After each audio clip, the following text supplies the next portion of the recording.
Hello everybody and welcome to our Scotland Careers event. Before I begin our welcome talk, I just want to double check that everybody can see me and hear me okay, because this is our first live stream of the day. So if you could just use that comment box just below this screen where you're watching this video, just to say hello and let me know that you can see me, we'll jump straight in.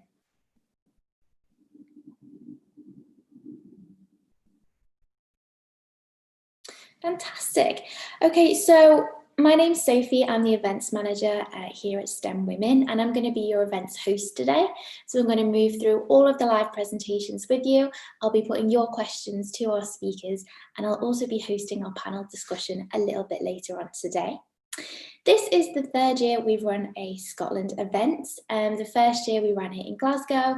Last year we ran one in Edinburgh at the EICC. And while it's a shame I can't meet all of you in person here today, because this event is virtual, we've actually been able to reach out to attendees from all across Scotland, making this our biggest Scotland-based event yet, which is incredibly exciting. So I just want to cover the agenda with you briefly. There's a far more detailed version of this agenda under the General Info tab.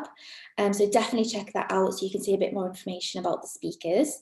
After my welcome talk and our keynote talk from Sarah Perugia, there's going to be a networking break. And this first networking break will be a great time for you to visit the company stores, carry out any research, and make a note of who you'd like to speak to today. The companies are very likely to be busy today, so if you're not able to talk to them during that first networking break, don't forget you can go back and chat to them at any point today up until 4:30 p.m. From 12:50 until 3:10 p.m, we have a series of employer insight talks. And again, you can see more information about each of those talks, including the title and topic of the talk, under that General Info tab. Our panel discussion is going to take place at 3:20 and run through until 4 p.m. And then you'll have your final networking break from 4 until 4:30 p.m.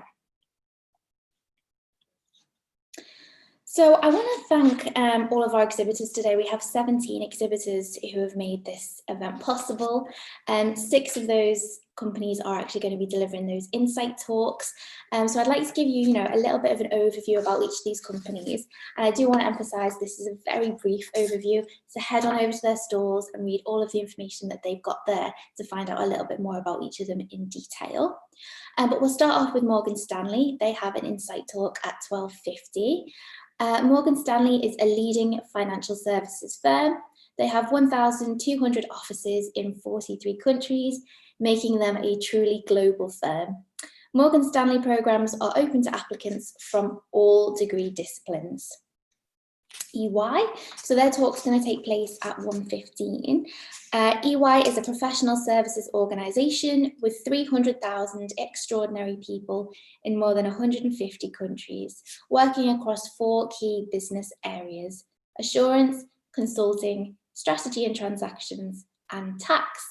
And EY are listing 10 technology and finance graduate programs and internships. So head over to their stall to see a little bit more about those jobs. BlackRock, their talk is at 1:40. BlackRock is a global investment manager and a leading provider of financial technology. They are returning as a speaker at our Scottish event. Actually, they spoke last year as well, which is fantastic. BlackRock is listing a graduate program, internship, and also work experience opportunities. Accenture, their talk's taking place at 2:05 this afternoon. Accenture is a leading global professional services company, providing a broad range of services in strategy and consulting, interactive, technology and operations, with digital capabilities across all of these services. They operate at the heart of their clients' businesses, helping address their most complex, mission-critical issues. Baillie Gifford, their talk's taking place at 2:30, and they are an investment management partnership established over 100 years ago. They have 200 billion under management, 700 global clients, and 1,200 employees based in Edinburgh. Their graduate programs are also open to all degree disciplines, and they have roles in investment research, IT, accountancy, and business operations as well. GFT, so GFT is a global IT engineering firm operating in 15 countries.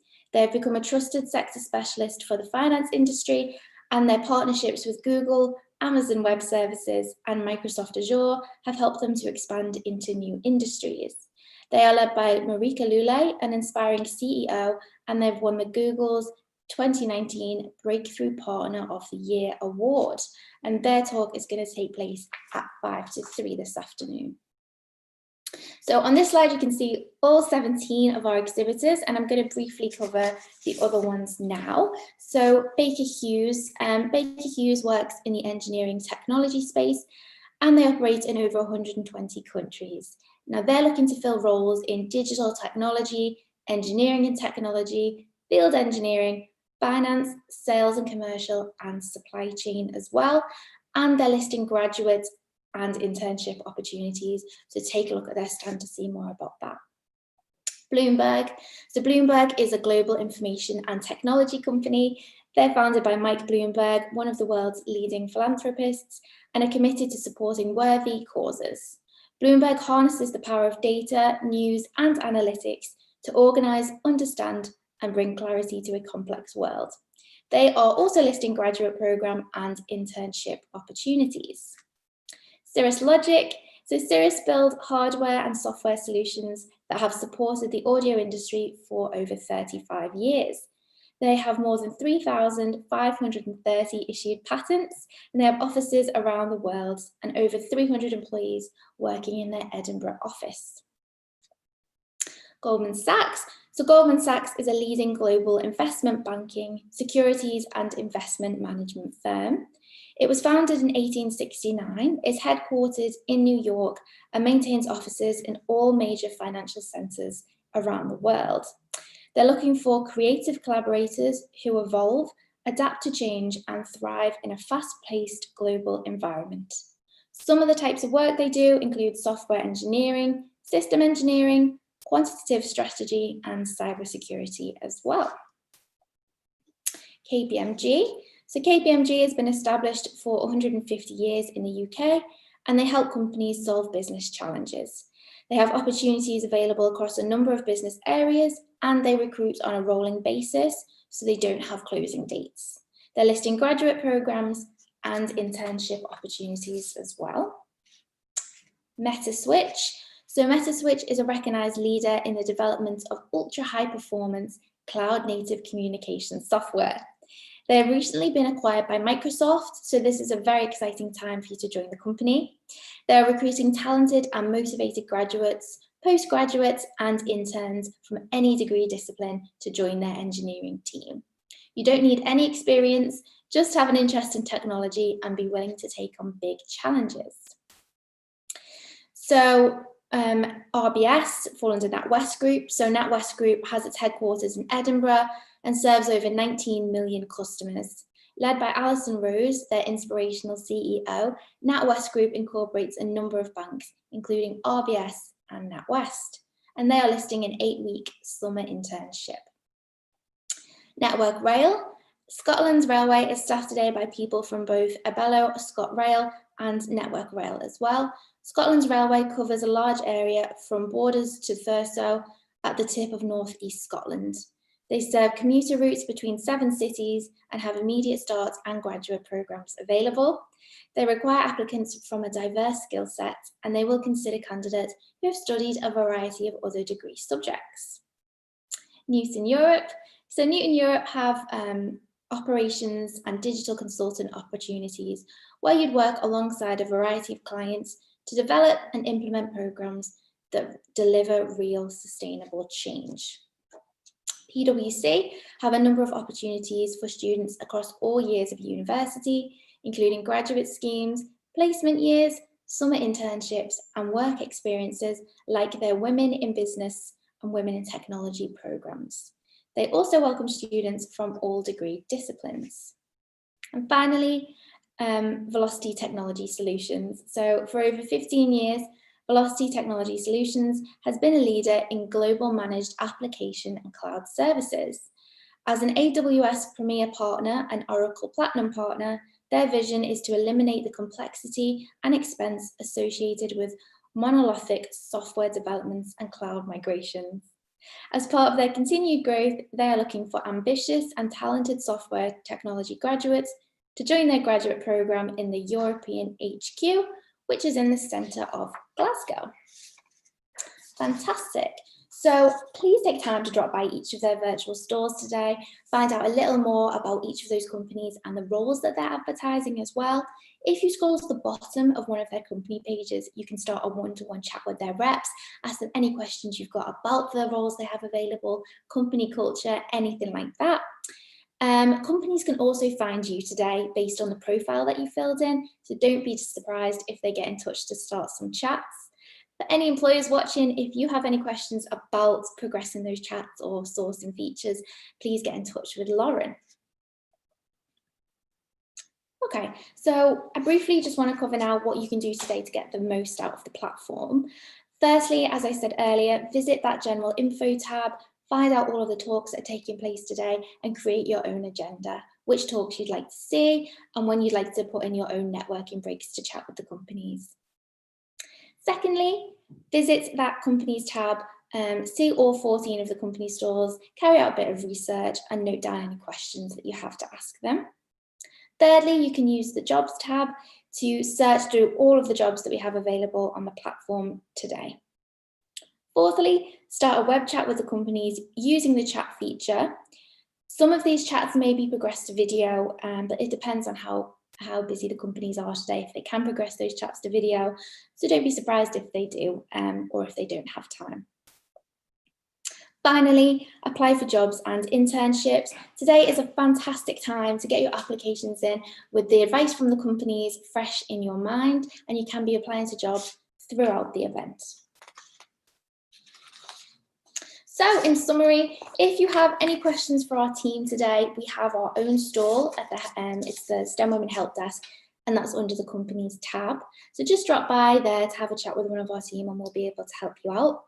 You can follow along with us on social media today using the hashtag STEMWomenSCT20. Our LinkedIn page at the moment is a really inspiring place. We've got interviews with all of our event speakers, videos after the events and things like that. So definitely give that a follow if you do get a chance. And finally, post-event, I will be sending you a link to 2 surveys.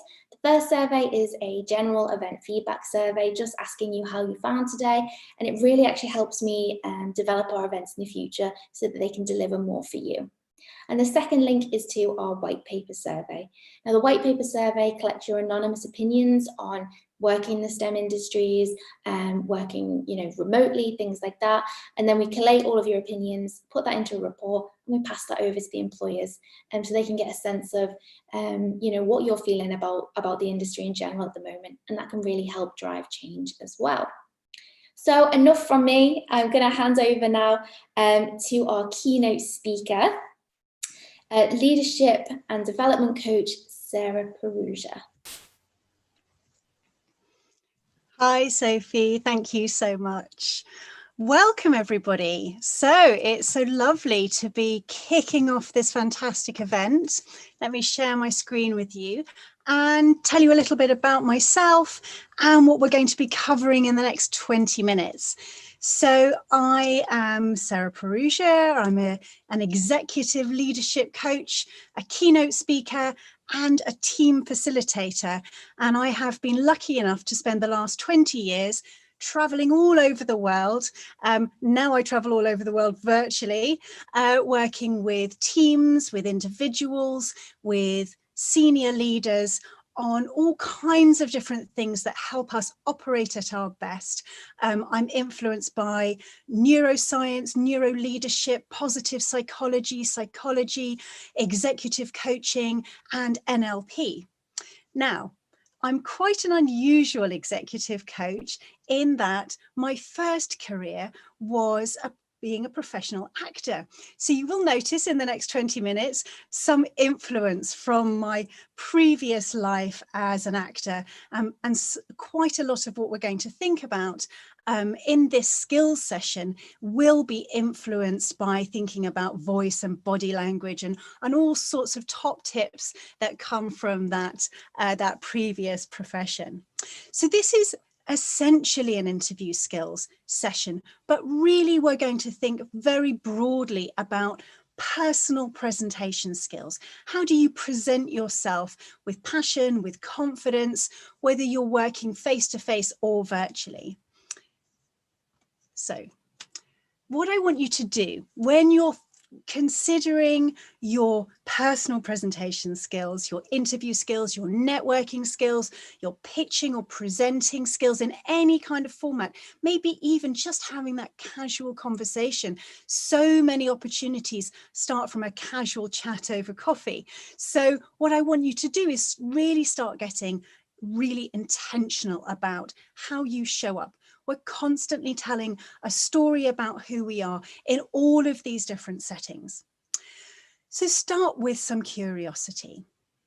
Start with that intentionality. Start with some goal setting. What does good look like for you here? What do you want to achieve? And how might you set yourself up for success? Now, I hope we're going to expand on these thoughts as we go through the session, but just hold those questions. Now, the content in this session is mainly aimed at thinking about that sort of interview skills, interview skill set, if you like, but it will, as I say, really help you think about just great conversations, networking, pitching, presenting, maybe even that elevator pitch that we all know and love. So what makes great conversations? Now, one of the things that I notice with so many of my clients, no matter how experienced they are, is that they tend to over-index on content. It is incredibly important to get your content right, to make sure your data is accurate, to make sure that you're well prepared in terms of slides or content or information. However, how we come across, the story we tell about who we are, how we present ourselves, how we present information is not just about content. It's so much more than that. We have to consider physicality, physiology, and psychology. And we're going to think about all four of those things in this skills session. So we're going to work our way through these 4 key points: strategic thinking, mindset, energy, presence, and confidence. And finally, we're going to touch on structure, that the flow that takes us through a great conversational pitch. So your checklist, create your own checklist. This is an example checklist to make sure you're thinking strategically. What I notice is that very often when we present ourselves or when we're in a presenting situation, we tend to get quite fearful. And what this does is it puts us into more of a worried or fearful or defensive mindset. When we start setting intentions and goals and curiosity, it helps our mindset and it helps us move into that situation much better prepared physically, physiologically, psychologically. So these are some example questions you might ask yourself. What do I know about this company? Really do your research, get curious. What is it? And this is a great opportunity today. Sophie's just talked about all these brilliant organizations, many of which I've worked with over the years. And there are some really fantastic companies there, some great cultures. So what is it you need to know in order to know whether this is a right fit for you? What is it that you can find out about the culture, what they have to offer? Learn as much as you can about the individuals you'll be speaking to. Do you have a way of connecting with them? Do they have a particular specialism you'd like to know more about? What is it in this conversation or this interview or this presentation that you're hoping to achieve? What is it that your audience wants to see and hear?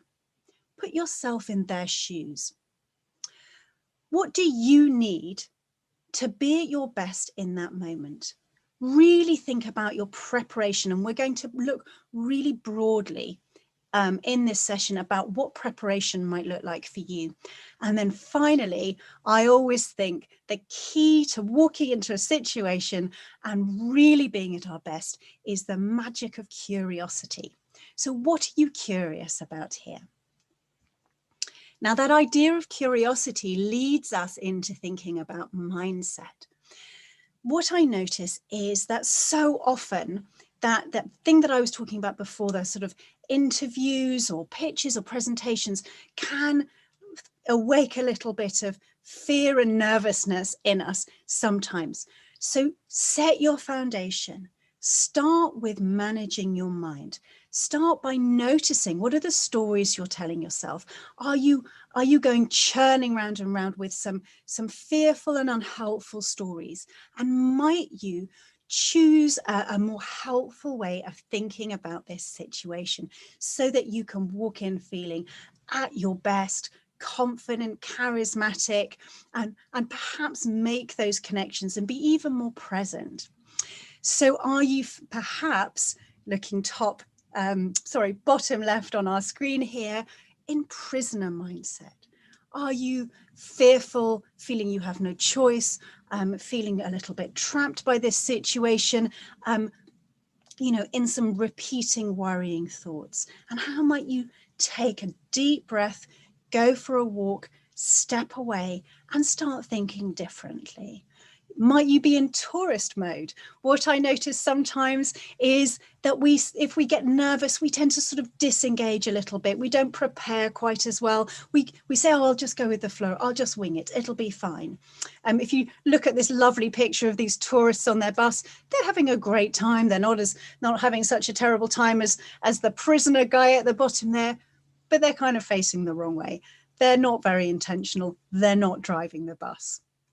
So have a think about that final piece that we're talking about here, that explorer mindset. To me, this is very personal. This is my ideal mindset. If I want to present myself with confidence, I step into that explorer mindset of being really curious, intentional, goal-focused. What do I want to know here? What might I discover? How do I want to show up?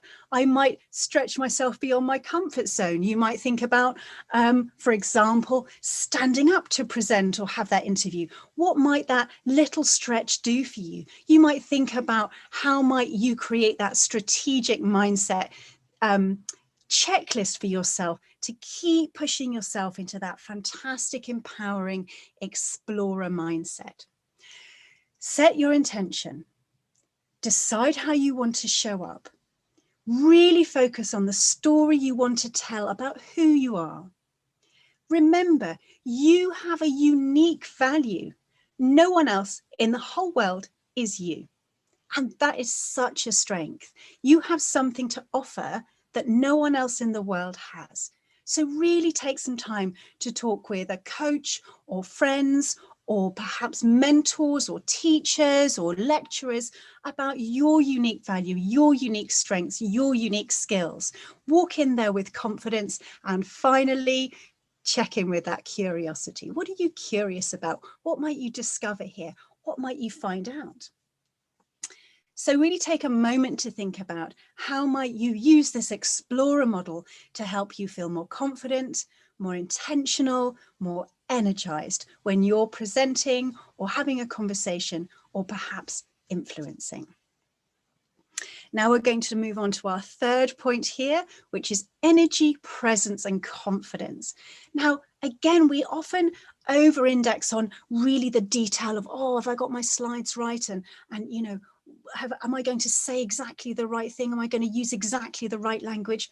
Well, you know, it's not about detail and perfection. Sometimes it's about that energy, presence, and confidence that can make all the difference when we're building rapport, when we're having those great conversations, when we're building connections with new contacts, people who might open doors for us, people who might be able to help or support us. So start by thinking about your space when you're working virtually. Is it as private and comfortable as it can be? Do you have space to move? You'll notice that I've set myself up with a space where I'm able to gesticulate, I'm able to move around. I like to be able to sit and stand tall when I present. Really keeps my energy up.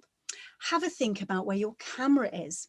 I notice one thing that I see a lot is people who are looking down at their camera and we can only see a really little part of them. We're going to talk about body language in a minute and how important body language is. Even though I'm only a couple of centimeters high, you're still reading my body language. So make sure you're visible, and make sure that your camera is at eye level. It will make such a difference to how you come across, but also how you feel.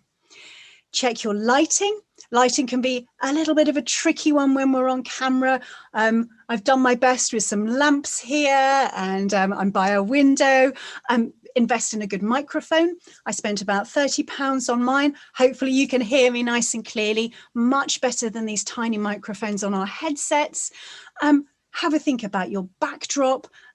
What's the story that you're telling? Are you in a space that feels comfortable, personal, unique to you, but also professional? And really think about clothing. What works for you? What fills you with confidence? What's the right fit for you? Now, this might be something that you haven't really thought about. You might be right up until the last minute, double checking all your notes and facts. Get your notes and facts right, make sure your slide deck is great, and then step away and warm up. If you were to go to the theatre in the half hour before the curtain goes up, you will see actors singing and stretching and breathing and telling jokes and doing star jumps and doing any sorts of things that will fill them with energy and confidence, get them in the zone, enable them to step out on stage and be absolutely present and in the moment. They might even be doing something that's really, really calming. They might be meditating, for example. So have a think, what do you need just before you come on camera and you have that all-important conversation? Might it be breathing into your belly and managing your nerves? Might it be singing and humming to warm up your voice? Maybe it's getting outside and going for that brisk 10-minute walk. Perhaps it's listening to uplifting music, stretching your body. Just 5 minutes makes all the difference. We know, don't we, what someone's just been doing when we see them. We see the energy and excitement in their voice if they've just done something. We all know, for example, when somebody walks into the room and they've just been laughing, we can see that sparkle on their face. So don't take the first 5 minutes of your interview to warm up. Make sure you're warmed up already and hit that ground running. So body language. I've talked about things like having space to be able to move and having your camera at the right level so that you can be tall and expansive. So I'm going to really give you a little bit more information about why this is so important. Now, we all know that the gestures and facial expressions and posture that we see in others is part of telling a story. If I was standing very differently, I would, of course, tell you a very different story about who I am. But it's not just that. It's also that our body language has a massive impact on our neural pathways. It really affects how confidently we think. When I stand in an expansive, balanced way, I am more likely, evidence shows, to think confident thoughts. I'm more likely to be curious, intentional, goal-focused, engaged. I'm more likely to take the lead and ask questions. Let's think back to mindset. Now, does that sound like prisoner, tourist, or explorer? Well, of course, it sounds much more like explorer. So actually, what you're doing with your body really will be the foundation stone for great cognitive function and mindset. What we also know is that it really helps our physiology. If we're expansive and balanced, we're more likely to have higher levels of testosterone, higher levels of endorphins in our bloodstream. And what happens there is that it will really help us have optimal cognitive function. So think about that moment when you're under pressure. What difference might that great, expansive, balanced body language make for you? And finally, breathing and vocal skill. If I am able to breathe well, then I'll have great a vocal intonation, I'll hit more notes. I'm much more likely to have an energized and interesting voice. If I'm constrained and constricted and I'm looking down at my camera, I'm hunched over my laptop, I can't breathe so deeply, I'm more likely to get nervous, and I'm also more likely to restrict how good my voice sounds. So if you want some more information about any of this, contact me via LinkedIn, and I'm really happy to send you articles, book recommendations, even some videos. So we know, don't we, that body language has a massive impact on how we connect with people. This is really interesting. You might have seen this before. Some people call this the likability model. It was created by somebody called Albert Mehrabian quite a long time ago now, and he studied the emotional impact of a conversation. He talked about the fact that 55% of how much we like and trust and believe in another person is body language. Everything you can see if you put me on mute. 38% is what we can hear, but without the content. So that's pitch, pace, volume, tonality, intonation. So just think back to that importance of breathing, how we're warming up our voices, what we're doing with our bodies. All of these things become incredibly important in terms of thinking about what sort of impression do we want to give to those people that we're meeting when we're really looking for opportunities. Will they trust us? Will they want us to work with them? Will they like us? Will we build connections? So really thinking about all of this nonverbal communication is so important, not only externally, but internally too. So going back to this idea of being expansive, it might be useful just to touch on the fact that this is something that's innate. If you look at these images, you'll see these are very ordinary, normal ways, particularly for women to sit and stand. But it's useful to know that this is socialized. Boys and girls have the same body language until they're about 7 years old. And then girls are socialized into this more constrained and constricted body language. Now think back to what I said about cognitive function, neural pathways, breathing, confidence. What difference might it make for us if we check in with our body language and we embrace balanced, open, expansive body language? It's useful to know that these, the body language we're seeing here in these female athletes as they experience joy and happiness and confidence as they win their events, this body language is displayed by athletes that are sight-free from birth. So actually this is innate, this isn't learnt, this is what we do naturally, and we even see this in orangutans and chimps and gorillas.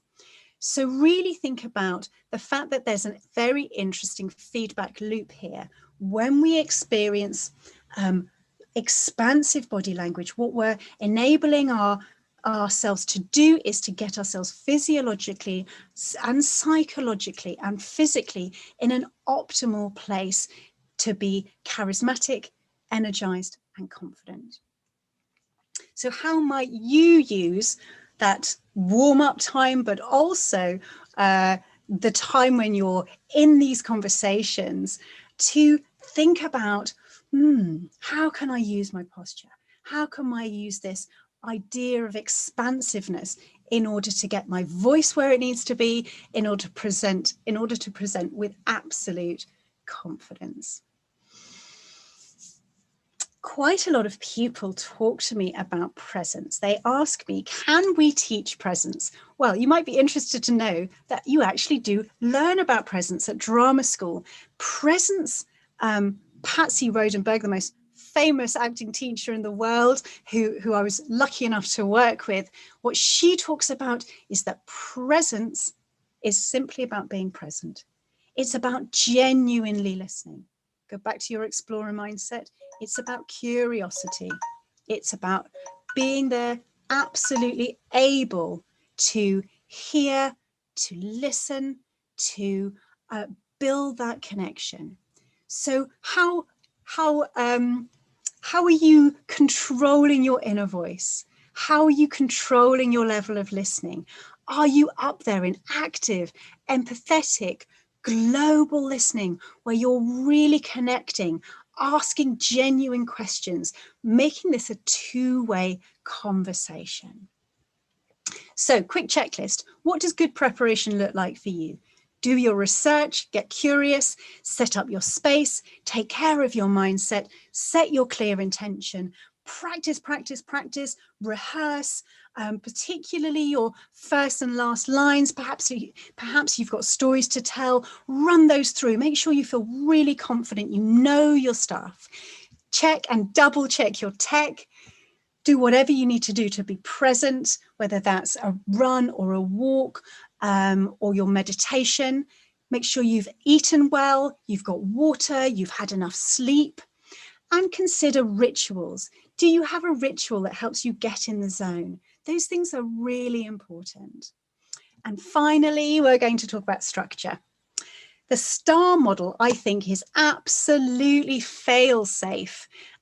When you're telling stories, particularly in competency-based interviews, you will be asked, so often, give us an example of when you demonstrated great team working or resourcefulness or organizational skills. Using the STAR model is a really powerful guide to make sure you hit every single mark. What we tend to do is we tend to overemphasize the setup in our stories. The situation, what set the scene, what was happening, where was it, who was there, what was the task? The task is all about what was the objective, describe the purpose, and those things are really important, but don't spend too long on them. That's simply the setup. It's the action and the result that's going to get you the job. Your action, what did you do? What were the actions you took? This is when they're beginning to understand who you are and the value you might add. And then finally, don't be afraid to talk about those fantastic results. What was the outcome? What did you do? And what was the result of what you did? When you start to give people the outcome, that's when they start to imagine you in their team, helping solve the problems that they're trying to solve. So really think about, that result. Don't be afraid to use I statements. Don't be afraid to sell yourself and show what value you can add. That's all from me. Have a think about what you might do differently as a result of this session today. And then, of course, stay in touch with me. Pop me an email or connect with me on LinkedIn, and I'll be happy to answer any questions at all. Thank you so much, Sarah. Appreciate it's probably a little bit late for me, having already delivered the welcome talk there, but I was just adjusting my camera. I thought, can they see all of me? Thank you so much. I mean, so many practical tips there that we can all utilise. And what a great way to send us into our first networking break of the day. So head on over to the company stores, do a little bit of research, start those conversations, and we'll see you back here for the first employer talk at 12:50. Thanks again, Sarah. Hello, everyone, and welcome back to our live presentations area. I am joined by Melanie and Jennifer from Morgan Stanley, and they're going to be delivering our first Employer Insight Talk of the day, letting us know who Morgan Stanley are. And then at the end of their presentation, we're going to have time to put a couple of questions to them, to get those questions into the Q&A box nice and early, upvote any of the questions that you can see that you'd like me to ask them, and we'll get those in at the end. So over to you guys. Thanks, Sophie. So as Sophie said, my name's Melanie. So I head up the Glasgow campus team within the office, and I've got Jennifer who's going to cover some slides with me as well. And Jennifer's our coordinator within the team. So what we wanted to do today was just to give you, first of all, an overview of Morgan Stanley as a company, just to give you an idea of what someone with a STEM background can do with us within Morgan Stanley, and try and demystify that it's not all finance students that we're looking for. So if you want to go to the next slide, Jennifer, we'll go through the company structure. This is just to give you an idea of Morgan Stanley as a company, what we do. the areas that we have, and I'll kind of touch on what we have within the Glasgow office.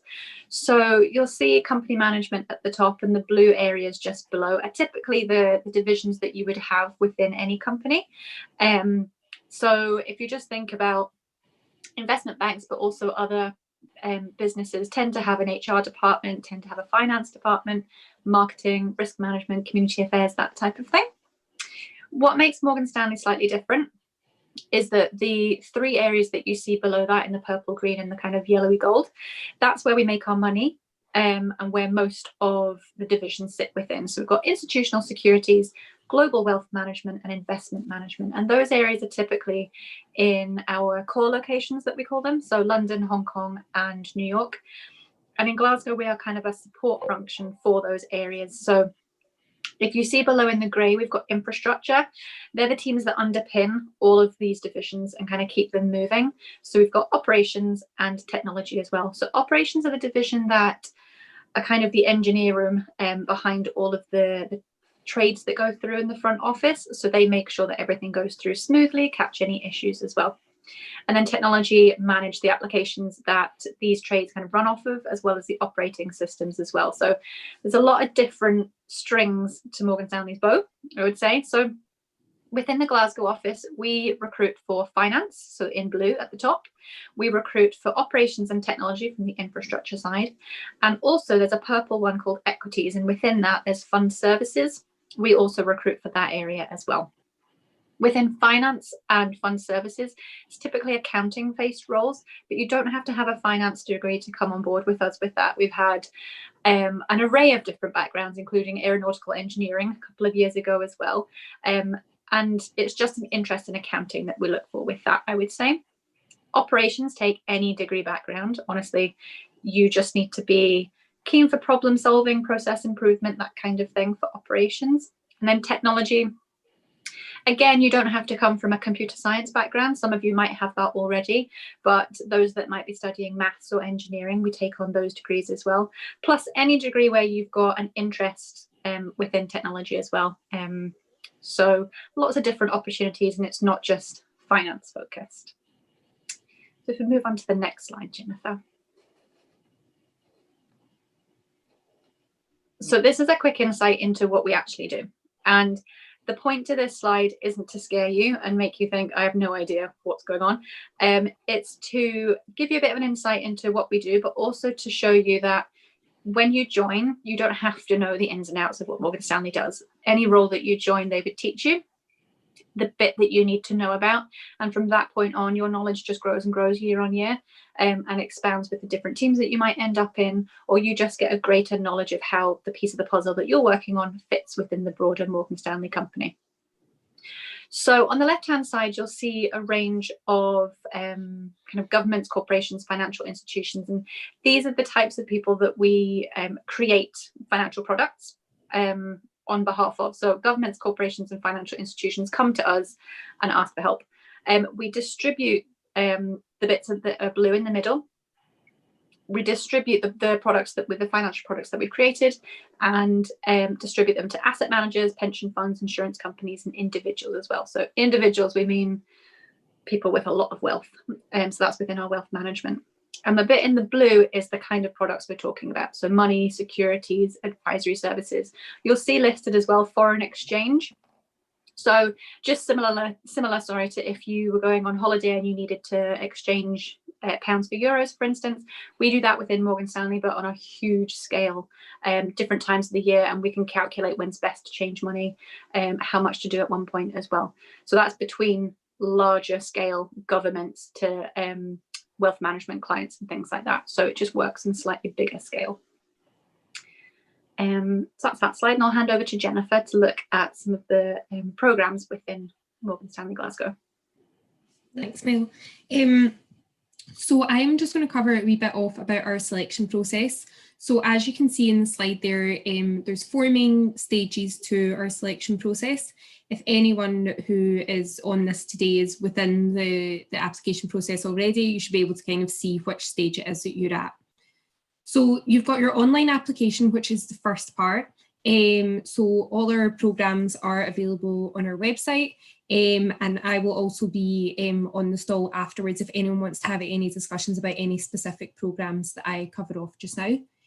So your application will include a CV, a cover letter and an application question, and the closing date for our programmes this year for our internships, industrial placements and full-time programmes is the 22nd of November. If anyone's interested in our Spring Insight programmes, they do have a slightly later closing date, which is displayed on our website. Now, in terms of your CV, cover letter and application questions, the time in which you put into these is imperative to ensure that you're making a first impression to us. These are the first things that we will see from your application.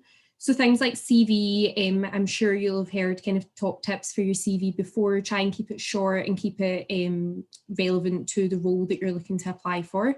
Any kind of experience that you have that you think is relevant to the role, put that in there, and really just keep it kind of short and sharp, and kind of make sure that it is got a good flow to it as well. Your cover letter is your opportunity really to kind of try and sell yourself. So put things that are relevant in there, any projects you've perhaps worked on, any teamwork that you've done. If you've attended any events as well, so things like today, if you've attended any other events with Morgan Stanley, put them on there.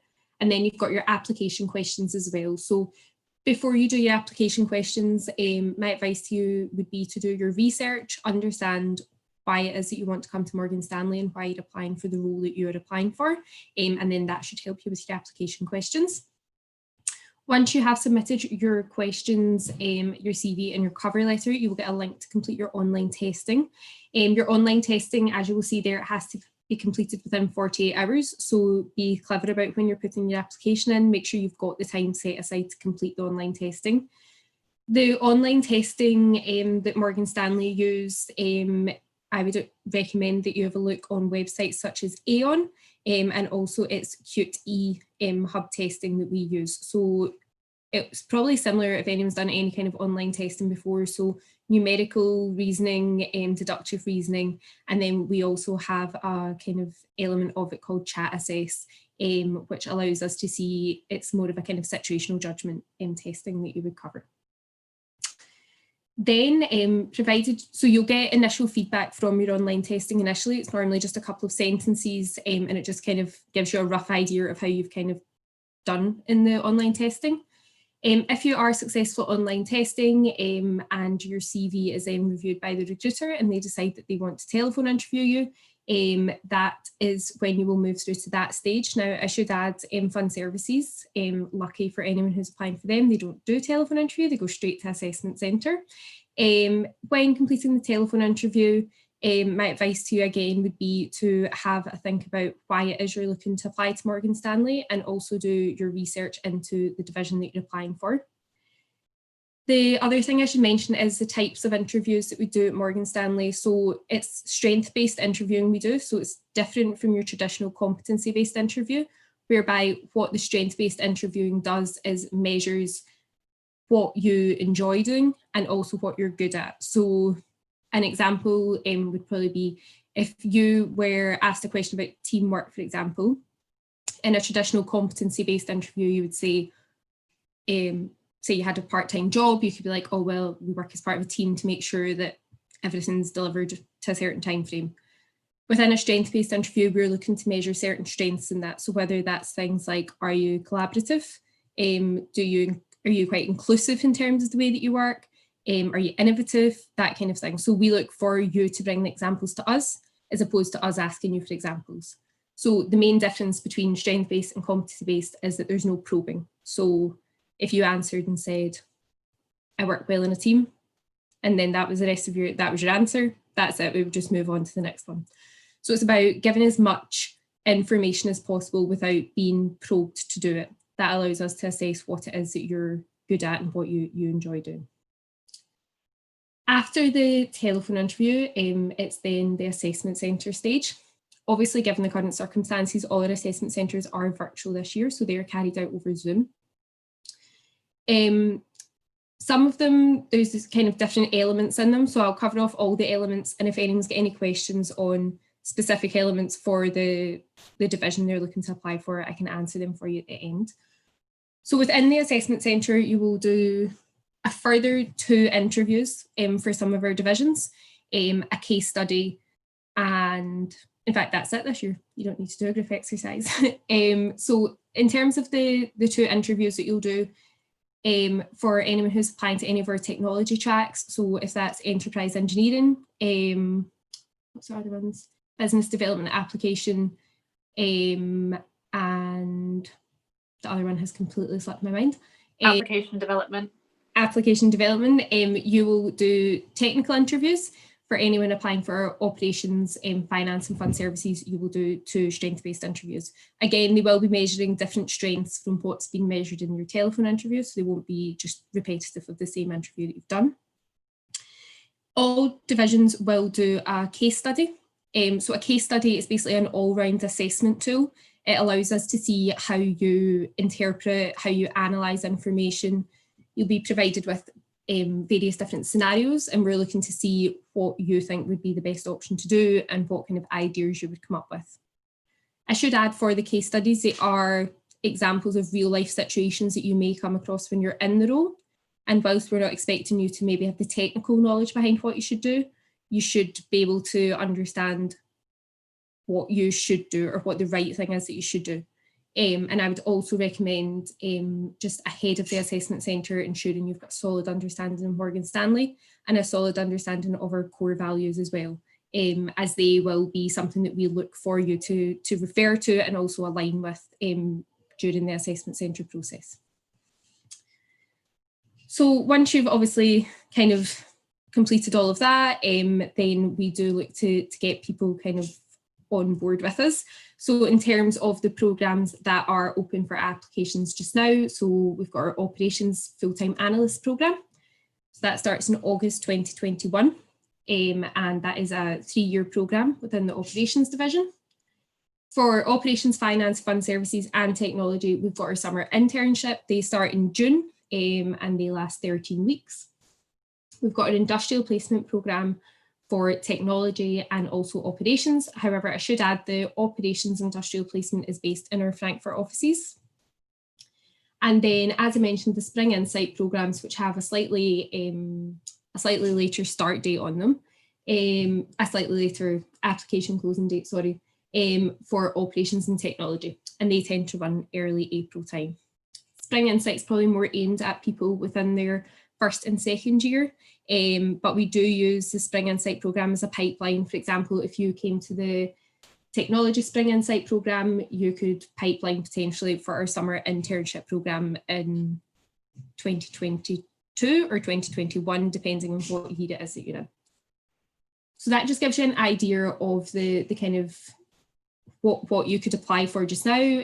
As you'll see, our finance, fund services and technology programmes aren't actually open for full-time programmes.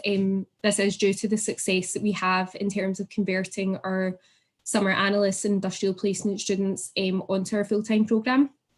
So that's really good for us, as it shows that people are obviously enjoying their time with us and they want to kind of commit to being with us for the long term. So if you are coming in to do a 13-week summer internship, and you're perhaps potentially keen, for example, in finance to join the full-time programme, if you can really demonstrate your skills and your eagerness to learn more about the business role, then that is something that can be considered in terms of then converting onto the full-time programme, which I'm sure it would be nice to go into your final year at uni knowing that you've got a job at the end of it. So just in terms of the how and the when, so as I mentioned, you can submit your application online at morganstanley.com/campus. We do have ongoing recruitment, so our assessment centres will be starting soon. Don't let that put you off, but we would encourage you to apply early. Obviously, our closing dates for these programmes are the 22nd of November, so it is quite soon. And then you've got your Spring Insight programmes, which is the 3rd of January 2020 that they close for applications. So these are just some of our social channels that we have. Anyone who follows us on LinkedIn, for example, you will see we post lots of stuff, both relevant to graduate roles and also just information on what's going on in the company. I would advise you to take a look at that if you are to be coming to an interview or assessment centre with us. It's really good if you've got a nice kind of up-to-date idea of what Morgan Stanley is doing and where it is within the market. We've got a YouTube channel, which is loads of different kind of short minute-long videos that will give you a snapshot of the opportunities available at Morgan Stanley. And then, as you can see, just second from the top there is our Glasgow campus mailbox. So if anyone has any queries at all that they maybe don't want to ask right now, feel free to pop a message over to that or to come on the stall afterwards, and I can certainly try and assist you. That is us. So I think we can open up for any questions now. Thank you guys so much. That was really, really illuminating. I want to emphasize, so you said at the start, you want to demystify that Morgan Stanley, you're not just looking for finance students. Really, really want to emphasize that to your audience. Definitely head on over to the stand. Jennifer's going to be on the stand after this talk. Head on over there, have a chat. You know, just because you haven't got maybe a financial services or business degree doesn't mean that you can't apply. And also what you said about all 2020 Glasgow programs, deadline 22nd of November. Is that correct? Yeah. Yeah. Okay. Get those applications in ASAP. Okay, so we do have a question which I'd like to put to you from the audience. So this is from Rebecca. She's studying business management. She says, hi, thank you for the talk. What is the best way for me to learn more about the industry? Are there any resources you would recommend for me to build my knowledge? So I would say in terms of learning more about the industry, obviously we do hold a lot of events, and depending on what university you go to, we do hold quite a lot of kind of events specific to universities. I think the main way to probably learn as much as you can about us is through our website, and also just like news articles as well. That will really give you a solid understanding of what Morgan Stanley do and where we are in the market just now. I'm trying to... There's also, as I mentioned, on our YouTube channel, there's loads of videos on there that will tell you loads about the individual kind of opportunities we have, whether it's opportunities based in Glasgow or elsewhere. There's loads of information on there. Brilliant, thank you. And then we've had another question just come through. For a student, you know, she's in her final year master's student at Edinburgh University, and she says, is all of this information still applicable for me? So does the same advice and information apply for master's students as well? Yeah, so for a master's student, they would be eligible for our full-time programmes. So as mentioned, it is only operations that are open for full-time this year, but they would be applicable for that. Or if they wanted to also have a look at any experienced hire roles that we have a separate team that cover them. So that would mean coming in not in a graduate programme within the role, but they would be still obviously supported in the same level of training and everything given. Brilliant, thank you. And then finally, the Virtual Assessment Centre. I know I have to get through 4 stages there of your process. And I know, you know, depending on the role, you know, there'll be technical interviews or strength-based interviews. And I know you said about doing a bit of prep about Morgan Stanley's core values before you engage with the Virtual Assessment Centre. But just in kind of a more general step back way for these students participating in these virtual activities with you, do you have any general tips and advice for them to come across well virtually? So is there anything that they can do in terms of preparation or when they're on camera with you that you'd recommend? Yeah, I think just really kind of getting yourself comfortable to be kind of in front of the camera and almost behave the way you would if the person was sitting right in front of you. So for me personally, I find it easier if I'm doing a kind of meeting or something over Zoom to get up and get myself ready as if it was going to be a meeting that was getting done face to face. And I think also just preparation, if you know the role you're applying for and you know in your head why it is that you want to apply for it, it's much easier to talk about it. Yeah. And with the strength-based interviewing, although for some people it'll be different from other interviews they've done, there's no reason why you can't prepare for it. So you can still have a think about what you're good at and what you enjoy, and think of examples that you have, but also just relate them back to why that actually means something to you and what elements of it you enjoy. Definitely. So remaining authentic. And yeah. What you said about getting ready, it links with what our keynote speaker said just earlier. Little rituals, don't let go of those rituals. It certainly helps me before a big meeting to get ready. Yeah, and I think the other thing to mention is with it being virtual this year, you're actually in a better position whereby you can have some notes in front of you. So sometimes you get to the end of an interview and they'll be like, do you have any questions? And you feel obliged to ask questions, and you should ask questions. Yeah. So if you ever think beforehand of any questions that you might have, regardless of how generic they are, you might not know who it is that's going to be interviewing you. If you just take a wee note of them in front of you, then you know that you're going to have them in your head. And sometimes it's that kind of bit at the end of the interview that can help you relax a wee bit more. And then, you know, if you're going into the case study next, or your second interview, you're maybe in a wee bit more relaxed. But we are, of course, we don't expect everyone to come on and be super confident. We do expect you to be nervous, but I think the thing to remember is the assessors that we have want you to do well. They take time out of their day to support us with the recruitment of like our next talent that's coming in. So it's key to us that we're hiring the right people. So they do all really want you to do well.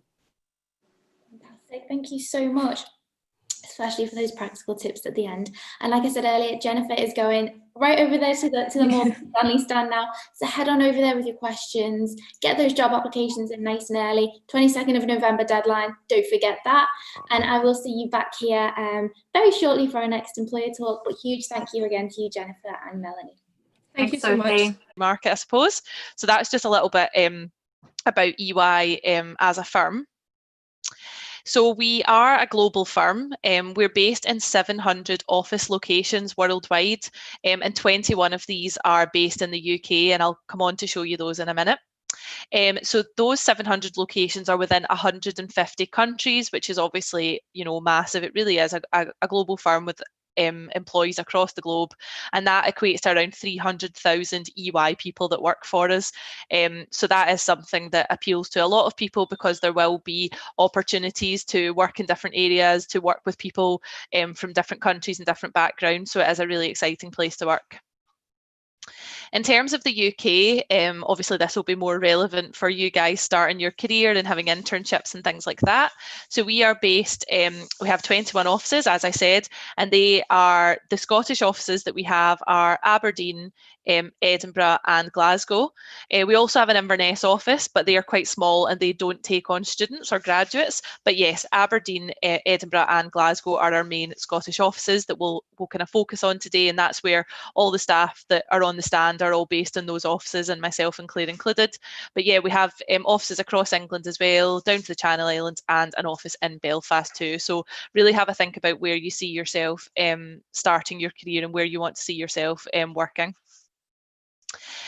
We have, you know, something I mentioned quite a lot is clients, like that we work with clients, and those clients can be companies across various different industries. So we have a specific financial services sector. So if you are interested in working with companies that are, you know, banks, insurance firms, wealth and asset management firms, then you can choose to be in our financial services part of the business. Otherwise, if you choose to be kind of with everything else, then we have lots of other different types of clients. So some of those could be public sector, which is like governments, councils, universities. We also work with kind of smaller companies. So each individual regional office will have local clients that they work with that can be varying sizes. So kind of smaller companies to, again, global, like large companies. And as you can see there, we also work with tech corporations. And as we know, technology is growing all the time. So that's another area that we have. In terms of our service lines, so that's basically what we call our departments, and that's where you would have to particularly choose a service line if you were to join us on our internships or graduate programs. They're broadly seen in kind of 4 core service lines that you'll see on the left, and then we also have some other business areas. So just really quickly, a brief kind of introduction to each. So we have our assurance service line, which is where we go out to companies that have a statutory requirement to have an audit. That is an audit of their financial statements, and we check that their financial information that they are reporting is correct. We also have consulting, and there's different areas of consulting. So within that, we have technology consulting that's looking at the technology that our clients are using. We have business consulting. We have people advisory services looking at like HR functions and how companies work with their people. We have technology risk, which is looking at the technology that companies are using and what risks do that have to their financial statements. So a lot of areas there. We have our strategy and transaction service line, which is where EY would work with clients that are going through a major transaction. So that would be if they were buying another company, selling part of their business, restructuring, merging with another company. They also work with companies who are in financial difficulties and try and help them get back on track. And if they're not able to, then they help them go through the administration process.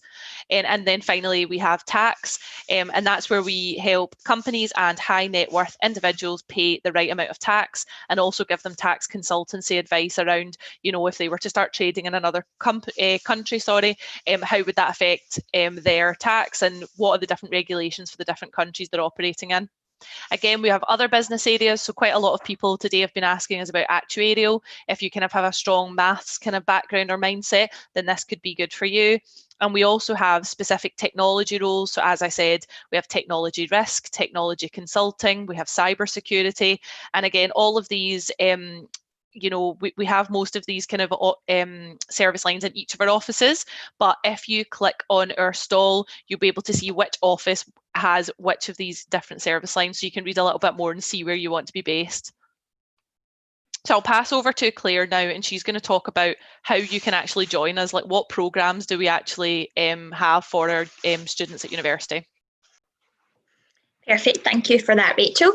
So we do have a wide variety of opportunities available to you for whichever stage you're at within university.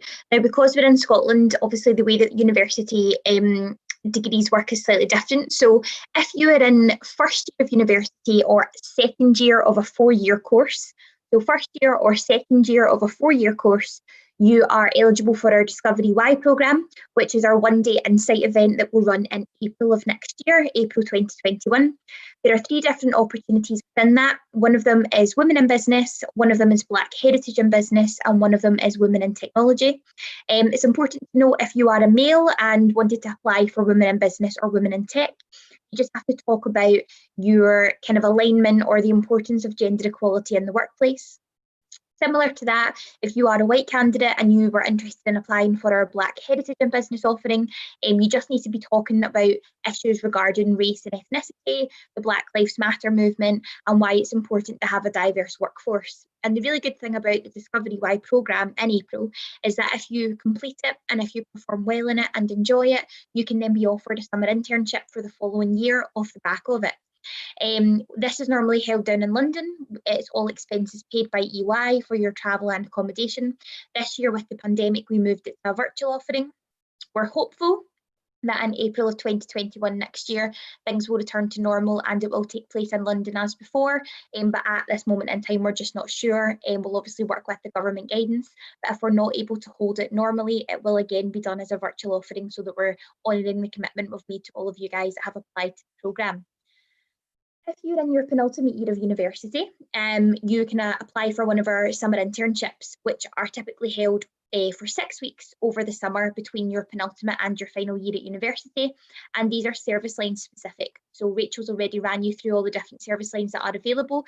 You would effectively choose one based on your skill set and what you're interested in and what you're passionate about. And you would work as a graduate pretty much for those 6 weeks in our business. You're not an intern that, is doing the coffee runs and getting dry cleaning for the partners. You're very much in the business on client engagements. And similarly to Discovery Y in terms of a conversion programme, the summer internship can then be used to move you into a graduate role for when you finish university. And I think that's really important because it means that you wouldn't have to reapply to us. And as long as it was a go, my final year at university, I can remember it being quite stressful in terms of, your exams and your coursework and your dissertation and going through recruitment processes. So already having secured a grad role before you move into your final year, just be that weight off your shoulders, and then you can fully focus on your university studies in that final year. If you are on a placement course or you need a sandwich year as part of your degree, we do offer industrial placement programmes whereby you would spend a year in industry with us before your final year at university. These aren't available in the Scottish offices, they are only available down south in some of our offices in England. But if you are on that particular course, we do have an industrial placement programme that's available to you. And then for final years on the course, we have a wide variety of graduate programmes. It's not that you join professional services and you're stuck in an accountancy role for the rest of your life. As Rachel's shown, there are 6 service lines or departments within our business, and within those 6 there are several sub-service lines. So lots of different opportunities for whichever role you really feel passionate about. These will either be 2 or 3 years, depending on which service line you choose to apply for. And as you're working with EY on your graduate programme, you'll also be working towards a professional qualification that we would fully fund and support you through as well. So we recruit based on strengths, which makes us slightly different to a lot of other employers who recruit based on competencies. A competency recruitment process is perhaps something you guys have come across before, where they ask you an awful lot of past-based questions. So things like, give me an example of a time when you did this, or prove to me you have this quality. And to answer these questions, you're having to draw on past experiences. Ours, being based on strengths, is different in that you have to be eligible to apply for a role. So all of the qualifying criteria are on our website for the different opportunities. Once you're eligible to apply and you put in your application form, your success in gaining a role with EY is entirely dependent on how you perform in our process. And these are the key strengths that we look for in applicants at all the different stages within the process. I won't go into all of them, but just a couple of key ones to pick out is to be quite important to make sure that you get across.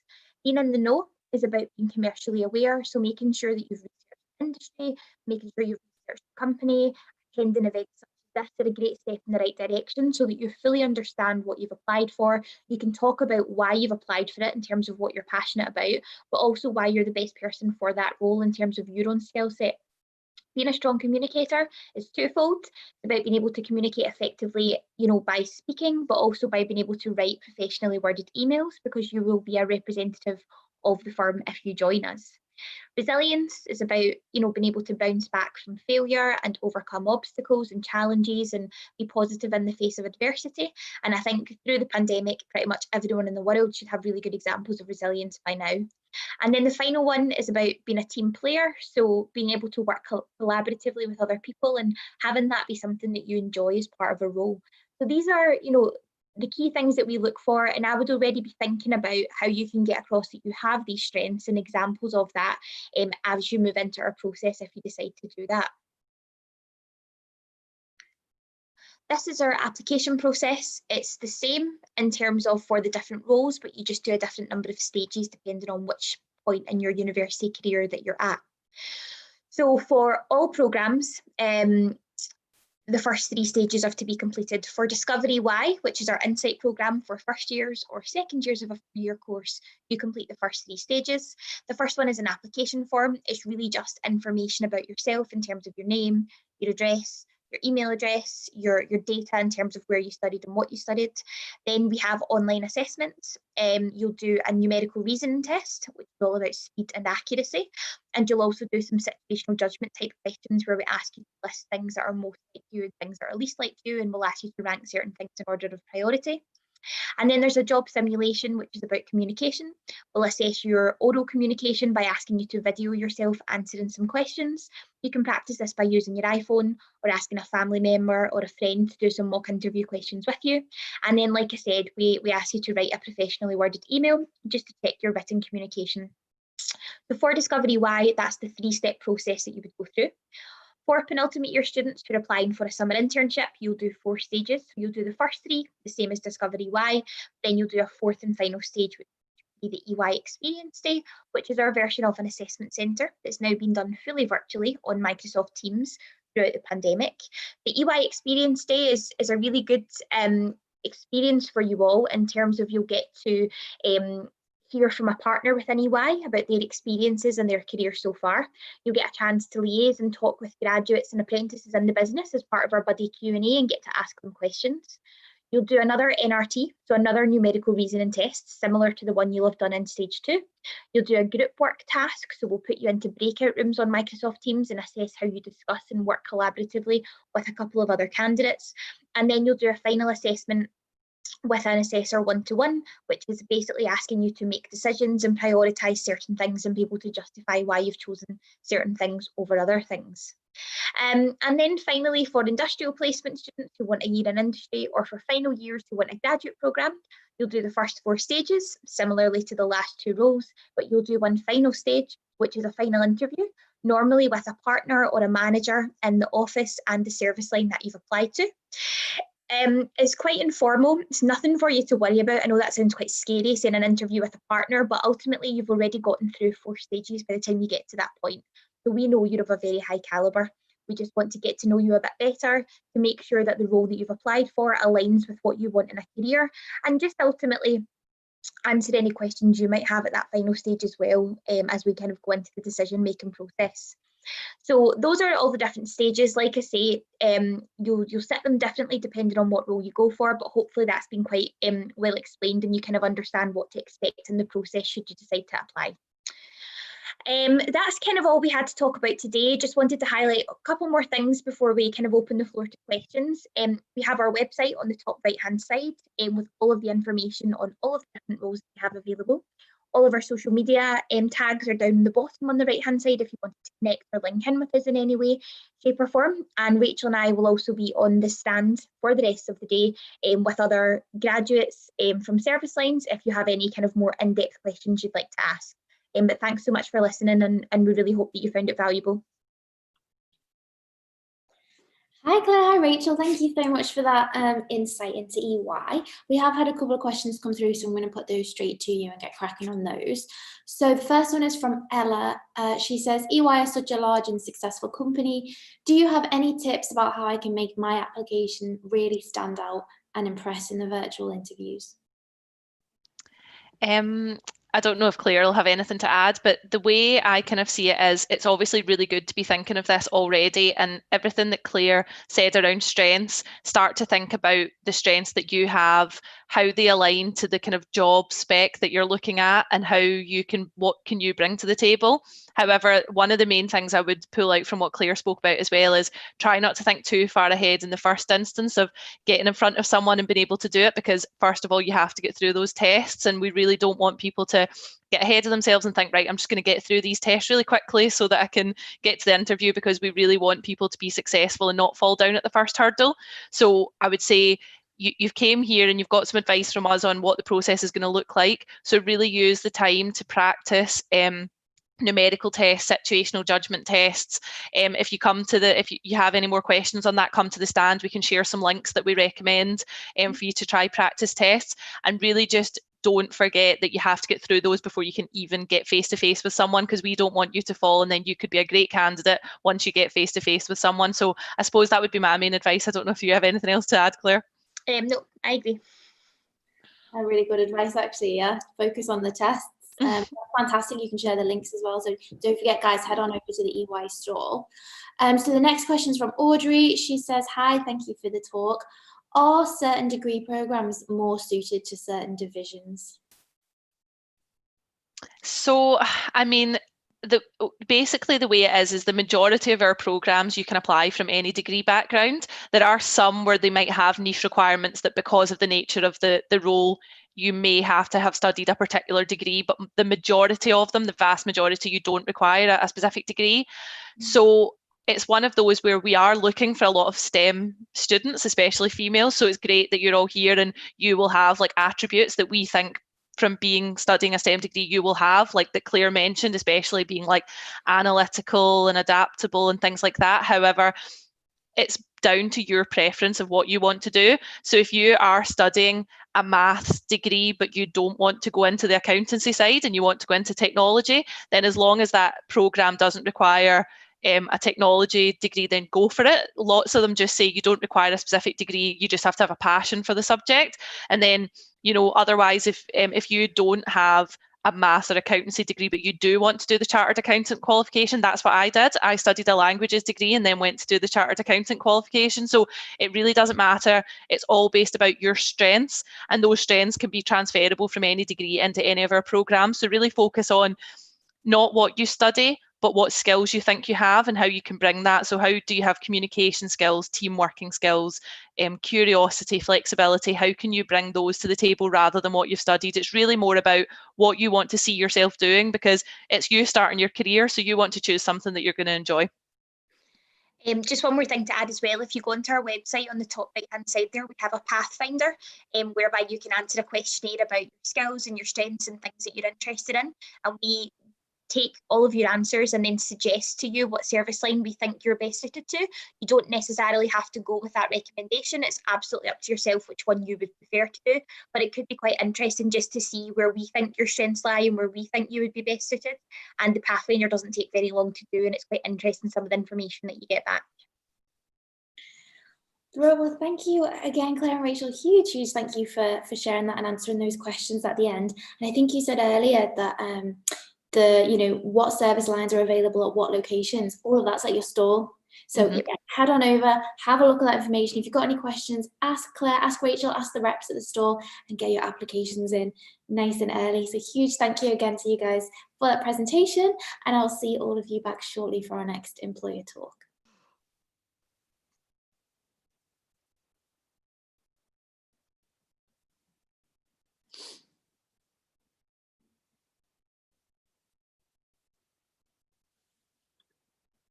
Hello everybody, welcome back to the live presentations area. I'm joined now by Katie from BlackRock, and she's going to be giving us a fascinating employer insight. And then at the end, again, I will get time to ask Katie your questions. So get those in nice and early, get those upvoted, and we'll put those to Katie at the end. Over to you. Brilliant, thanks Sophie. Hi everyone, so as mentioned, my name's Katie, and I have the pleasure of talking to you about BlackRock today.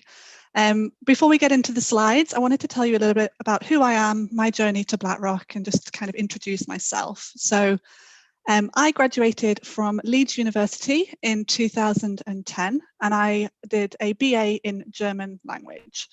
So when I left uni, I had no idea about the job market. I didn't have a clue about internships or grad programs, and I had no idea what I wanted to do as a career.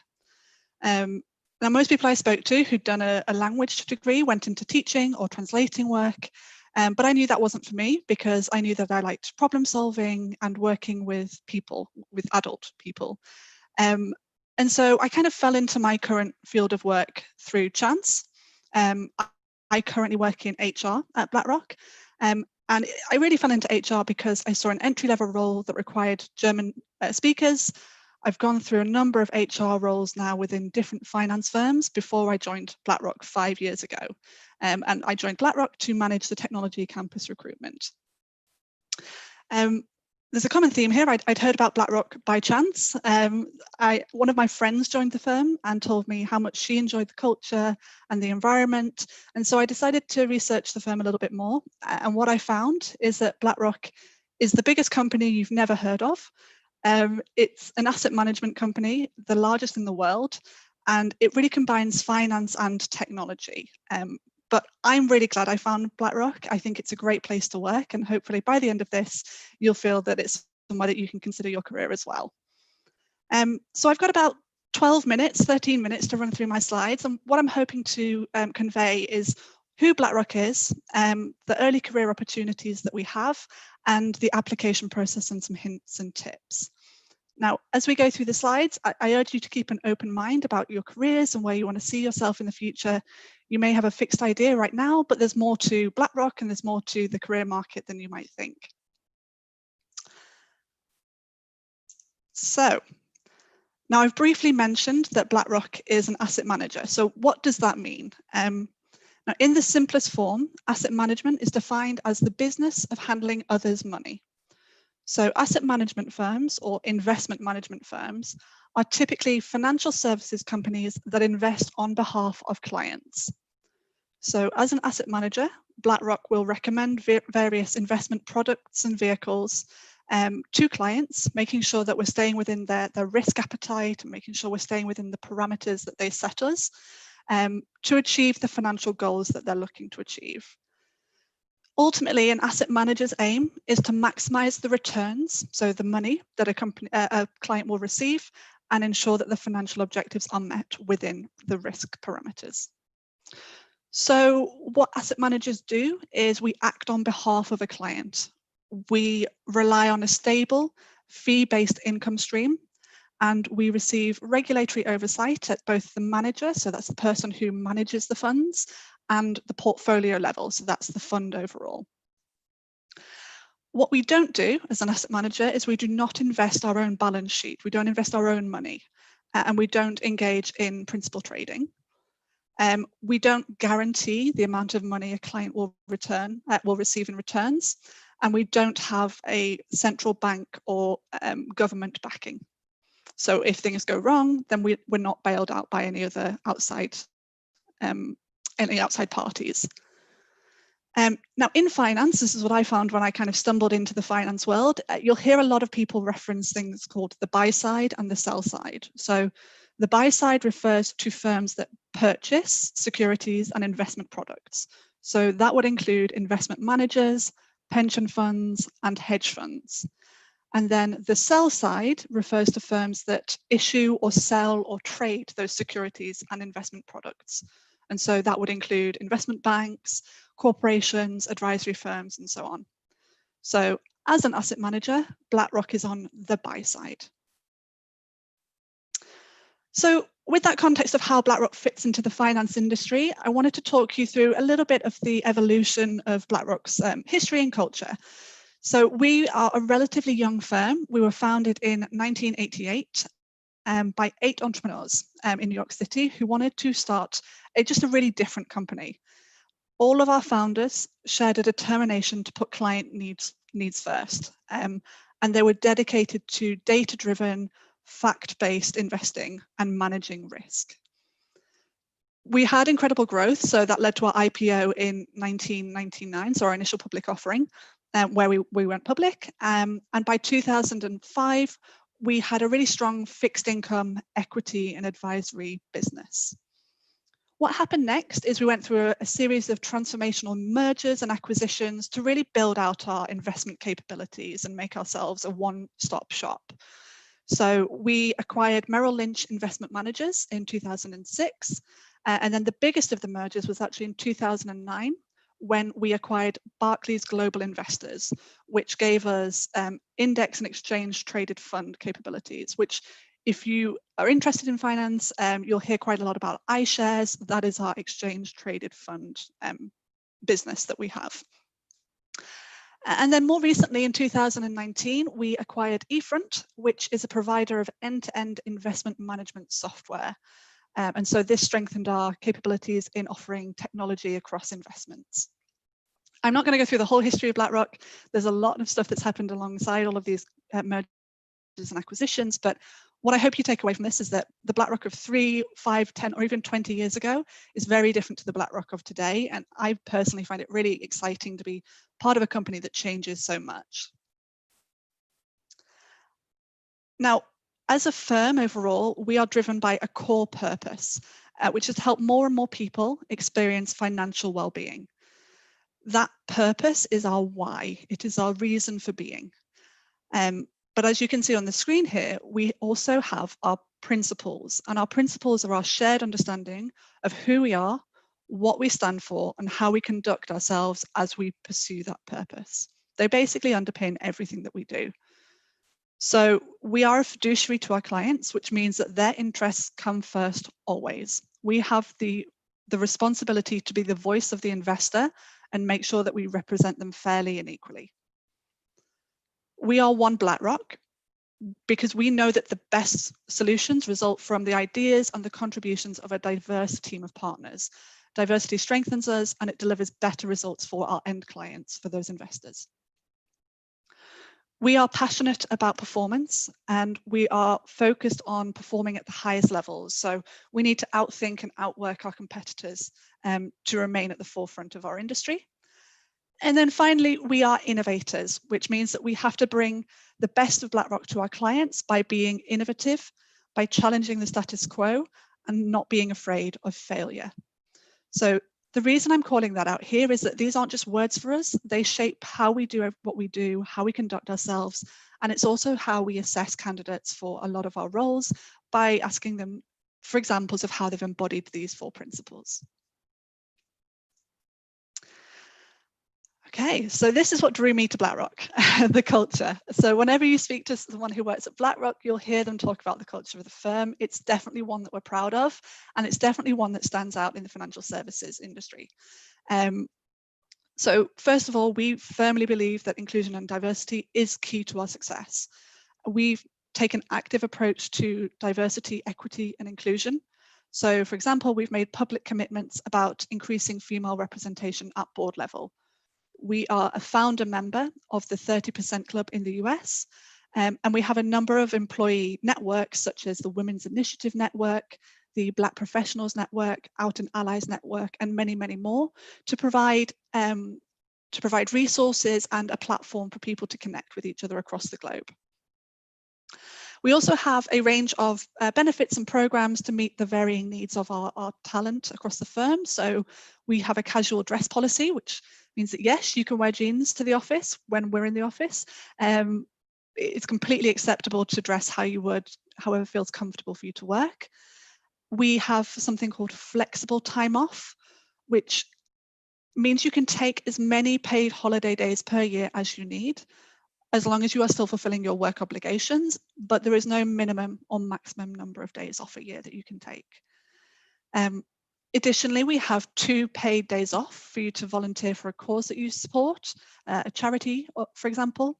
And we also have comprehensive training and development through a virtual classroom called BlackRock Academies, where you can upskill in new skills, areas that you're already working in, or something completely new. So I mentioned earlier that it's important to keep an open mind about where you can start your career. And often when people think about careers in finance or a career at BlackRock, they think of investing.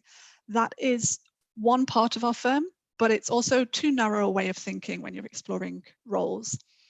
As you can see on the screen, we have 10 business areas, and I'm not going to go through each of them. There's a lot more information on our career website, including job descriptions for each of the divisions. But what is important to note is that our roles do not have a required degree discipline for you to apply. We encourage you to match your interests and match the skills that you want to leverage in a future role to the roles that we have on the screen and on our career website. The only team where we're looking for a certain background is for our software engineering department that will require people who have prior experience of coding, but everything else is open to anyone's interests. So now I'm going to move on to the programs that we offer for early careers. And starting at the left-hand side of the screen here, we have a full-time analyst program. That is our graduate program at the firm, and it's open to students who are graduating in between January 2019 and December 2021. And that's from a bachelor or a master's degree. You do not need to have experience to join the analyst program. In fact, we're looking for people to have less than 18 months of directly relevant work experience. The program starts in August of each year with orientation, and then you spend 2 years with the team that you've been hired to, working as a member of that team, rolling off at the end of the program into an associate role, which is a more senior role. The second program is our summer analyst program, which is an 8-week paid internship over the summer. Typically starts at the end of June through to the mid of August. And this is to really reflect what being an analyst in a certain team would be.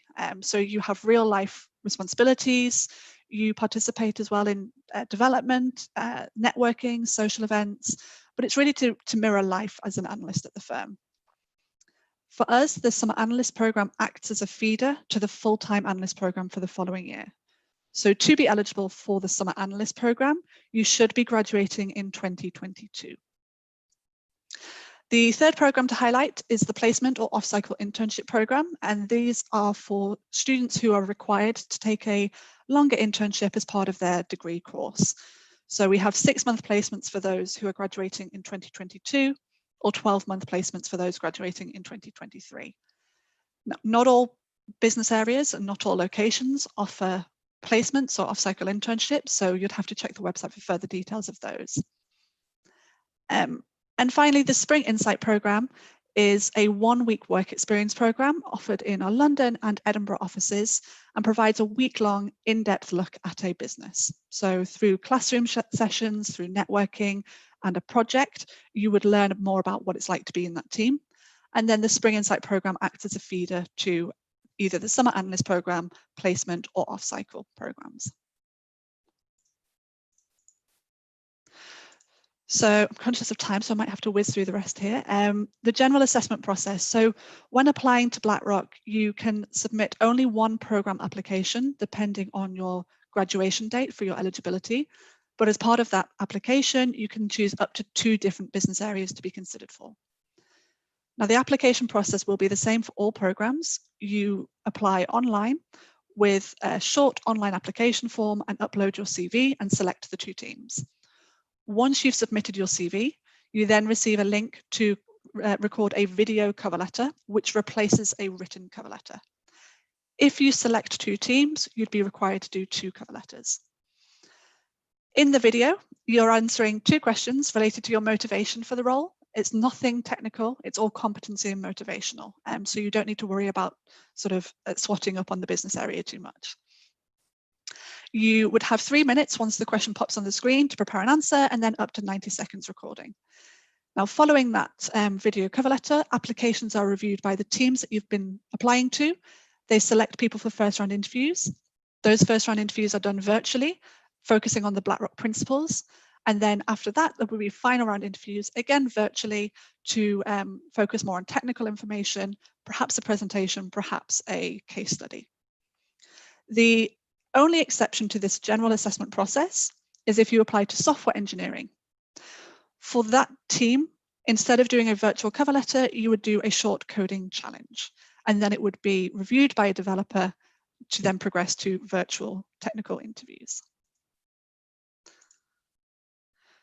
So to summarize, you submit your online application, you choose 2 business areas, you complete the required virtual cover letter or coding challenge, and if you do not complete within the deadline, which is 72 hours for the virtual cover letter or 96 hours for the coding challenge, your application is considered incomplete and is not considered further. So make sure that you're prepared to do that cover letter when you are submitting your application. We do not do psychometric testing, no numerical testing. It's just virtual cover letter or coding challenge, and then in virtual interviews.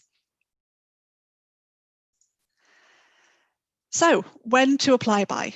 So our investment business areas have closed for applications. That was the 23rd of October, but all other business areas are now still accepting applications until the 13th of November for the analyst, summer analyst, placement and off-cycle programs.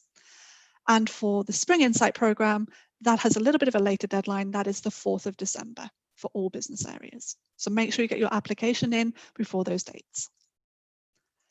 And then finally, just to cover some frequently asked questions, please apply to the program that you're eligible for based on your graduation date. That information is on our career website as well. In terms of recording a good cover letter, bear in mind the audience. Those cover letters are viewed by the team. So you are speaking to a potential manager, potential future colleagues. Think about the content that you want to include to impress that team. And be mindful of your background as well, because we can see you as well as hear you. You can apply to more than one business area. You can apply to up to 2. Make sure you select them at the point of submitting your program application. But we review all applications after the deadline. So you won't receive an update until after the 13th of November, and all applicants receive a response regardless of the outcome. And then finally, we do sponsor visas for the analyst, summer analyst, off-cycle and placement programs, but unfortunately we're not able to sponsor visas for the Spring Insight program. I think I have 2 minutes left, Sophie. Are there any questions that you'd like me to take? Yeah, we have one question which I'm going to put to you because it's been upvoted. But I just wanted to say, you know, about the casual dress and the flexible time off. I mean, I've never worked in financial services, but from an outsider point of view, that is fantastic. I just did not in my head. I love it. I love it. I'm getting married next year, so I am fully taking advantage of flexible time off. Honeymoon planning, it's all being factored in, and there's absolutely no problem with it, which is great. Oh, that's fantastic. That is brilliant. Really love that. So let me put the question to you because I could go all day. So yeah, this is from Ella. She's studying data analytics. She says, what can I be doing outside of my degree to enhance my skills and experience? Yeah, that's a good question. So I think when you're applying to BlackRock specifically, and I'm just going to talk about this from a BlackRock perspective, we are looking for people who have outside interests and outside like skills. So we're not just looking at your degree. So think about things such as societies that you're involved in, or charity work that you've done, or anything that kind of gives you a bit of personality to your application, I think helps you stand out. It always helps to put something around interests and hobbies on your application. So it's a talking point for when you do get to interviews. A lot of times interviews will try and build rapport with you by referencing an interest on your CV. So it's good to include that. And then I think more broadly, the finance industry is really moving towards being more technology focused. So if you're thinking about skills that might be useful for finance in the future, Python is one that keeps coming up. People want people who have an understanding or an interest in learning Python. So maybe look at doing a Python course if that's of interest. Brilliant, Python. That does come up a lot. I hear a lot about Python. I'm not entirely sure what it is, but fantastic. So thank you so much, Katie. We've had some really quite specific questions crop up. Head on over to the BlackRock store, guys. Get those questions in there and get those applications in as well. 13th November deadline I've got written down. So yeah, get those in nice and early. Huge thank you to Katie for sharing all of those insights with the audience. And I'll see all of you back here shortly for our next talk. Thank you.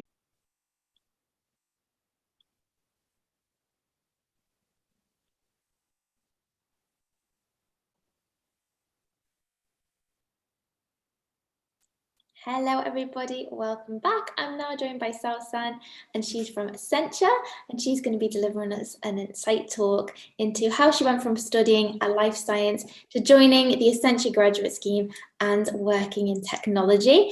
And again, we will have time for questions at the end, so get those in nice and early and we'll ask those to Sausan at the end of her talk. Over to you. Thank you very much, Sophie. So just adding on from what Sophie said, so my name is Sausan. I started at Accenture a little over a year ago, in March time last year. So during this talk and session, I'll just basically discuss my background in terms of my academic background, my application process to Accenture, and just my current day-to-day sort of life within working as a Accenture analyst. So, and then the latter 10 minutes of my session, I'll probably take some questions, sorry, that anyone does have and try to answer them to the best of my ability. So just to reiterate, I basically joined Accenture last year in March time on the software engineering graduate scheme. In terms of my sort of academic background, I am not from a technology background, so I'm not sort of the atypical sort of technology graduate scheme applicant. I actually studied a degree in clinical sciences, which is heavily weighted towards anatomy, physiology, biology. I mean, I knew all the signs and symptoms of practically majority of the diseases because the first year of my degree actually mirrored the first year of medicine at Leeds University. So it was a pretty interesting degree and I actually really enjoyed my degree. So once I basically completed my degree, as you can imagine, I had no sort of knowledge of software tools or coding. I had no coding background. All I knew was everything related to healthcare. So inevitably, once I graduated, I actually started working in a pharmacy. Whilst I was working in a pharmacy, I was working as a pharmacy dispenser. I pretty much got bored of that job, primarily because I didn't feel like I was growing in any sort of way. And I started moved more away from dispensing and then started working with scripts. So that was basically printing scripts, labeling, etc. And that's when I became more familiar with the sort of strategy or logical process of how a pharmacy worked. So whilst I was working within that position, I realized there were so many aspects of that process that could be improved through the intervention of technology.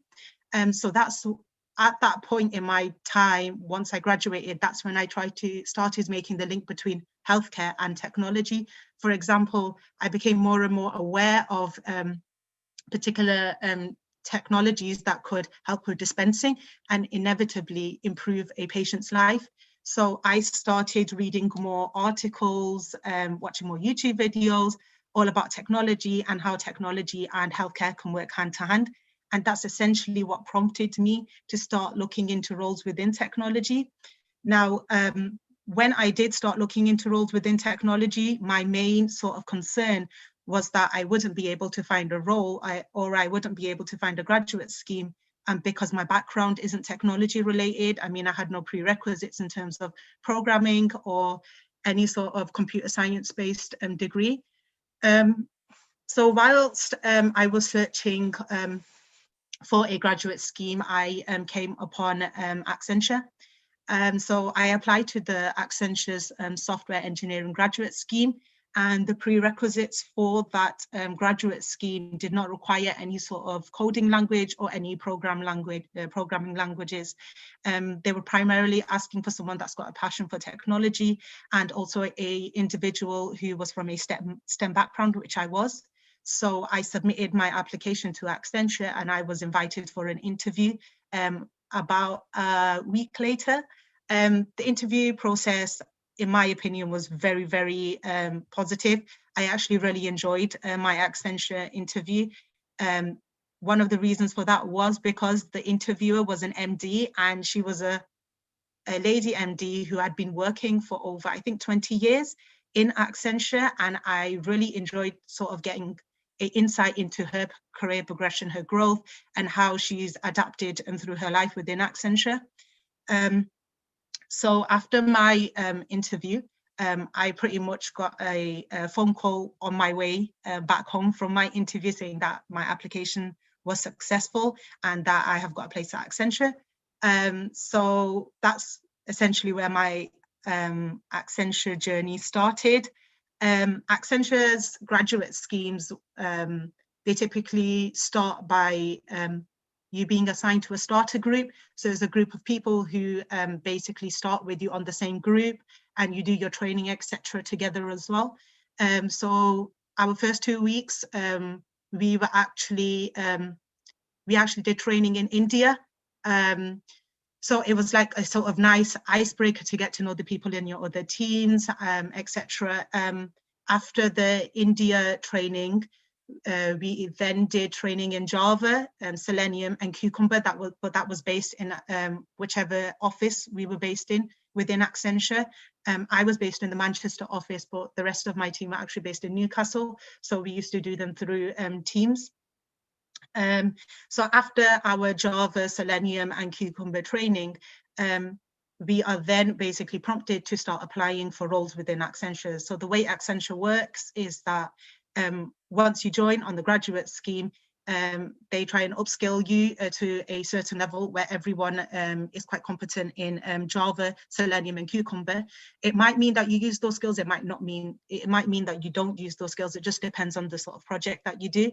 So after that sort of training, I started looking for roles. Up until now within Accenture, I've done a variety of roles. I've done roles in testing, I've done roles in security, UX and UI. So it pretty much depends on what sort of role you're interested in and where you want to take your career development. At the start of Accenture, you're also assigned to a career counselor. Now that's someone that you seek guidance from in terms of your career progression within Accenture. And that individual also helps you in terms of your training and where your end goal is within Accenture. You also have a buddy. That's someone that's typically a bit more experienced than you, who you can ask questions to about very simple things like how to fill in a timesheet, because believe me, I was so confused when I initially started filling in the timesheet, but there's so many people to help you. There's a constant support network within Accenture. So we have those sort of support network within Accenture. So in terms of sort of my background and then how I went into technology, I mean, initially I was quite hesitant in terms of how I would be able to upskill myself and whether I would be able to upskill myself. But once I started in a project, everyone in the project is aware that you are a career level 12. If you enter on a graduate scheme, you are a career level 12, and everyone usually within your first 2 weeks of that project, and still going on within deeper and deeper into the project, you'll always have KT sessions, and there'll always be people who are more senior working with you. So you're pretty much learning the skills and upskilling as you're going along within the role. Even now I'm doing a testing role, and people within my team who I work with who are senior testers help me along the way. So there's a constant support network whilst you're working at Accenture. Also, the beauty of Accenture and the way it works is that you guide yourself. You're pretty much able to steer your career progression in whichever direction you want. So initially when I started at Accenture, I had no clue what sort of role I wanted to do, and hence why I basically applied for roles within security, within testing, within UI and UX, and then basically try to upskill within those areas and see whether that was something that I wanted to progress in or get some further skills within as well. I think that's pretty much everything in terms of my career progression from clinical sciences to Accenture and where I'm working right now. So I think I'm ready to answer any questions if anyone does have any questions. Hi. Oh, sorry. I thought I popped up, but I just non-muted myself. Which actually, thank you so much for that talk. And that actually leads me on to my own personal first question for you, if that's okay. Yeah, sure. Obviously, you've spoken a lot there about the support network at Accenture, and it sounds absolutely fantastic place to work. How has the network been impacted by having to switch to working virtually entirely? You know, a lot of our meetings now take place across Zoom. We can't, you know, have chats with people at the water cooler and things like that. What changes have you noticed? Have there been any challenges or? So if it depends, to be honest, because if you are working on a project that is away from home, so for example, the current project that I'm on right now would be situated in Newcastle. So Accenture is quite flexible in the way it works. On my previous project, I would have just asked that, can I work 2 days from home and 3 days in the office, which is typically what you can do. But in terms of like keeping connected and that sort of thing, we have daily stand-ups, which are always via Teams. On a Friday, we typically have a stand-up where we basically talk about the week and how it's gone, and we're encouraged to put on our video cameras as well. We have lots of sort of extracurricular activities that are always going on, sort of brown bag sessions where we have an opportunity to upskill. We also have sort of virtual HIIT sessions. So we have our own PA, personal trainer, sorry, who actually every Friday runs sort of fitness classes.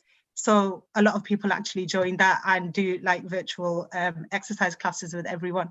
So it's just basically, if someone does have an idea, we host quite a lot of events constantly. So we have our own networks within Accenture, and that's how we're able to communicate with one another. Yeah, fantastic. It's such a good way to build your network, doing things that aren't actually related to work sometimes. Yeah. So that's fantastic. So I'm going to put a couple of the student questions that are coming in to you. Sure. I'm keen to get those out. So the first one's from Elizabeth. She studies life science. She's saying, how do you show / demonstrate a passion for technology? Quite a tricky question, that one, isn't it? How do you show a passion for technology? I guess that would be through how you basically came, what was your journey to becoming passionate about it. So how I became passionate about technology was that I saw the link between healthcare and technology. I saw how technology at an early stage of, for example, patient consultation can help a doctor, can assist a patient's life. I read articles about how artificial intelligence can basically detect if someone is predisposed to a particular sort of disease. So I guess it's basically keeping on top of technology advancements, trying to link it with the current interests that you do have and portray that in your interview and whilst you're filling in your applications for your graduate schemes. Brilliant, thank you.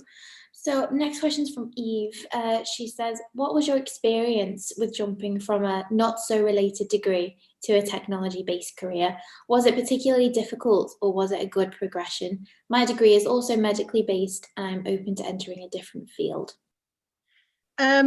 So obviously going from working in an independent pharmacy to a big corporate business seems quite daunting, but in actual fact, it wasn't.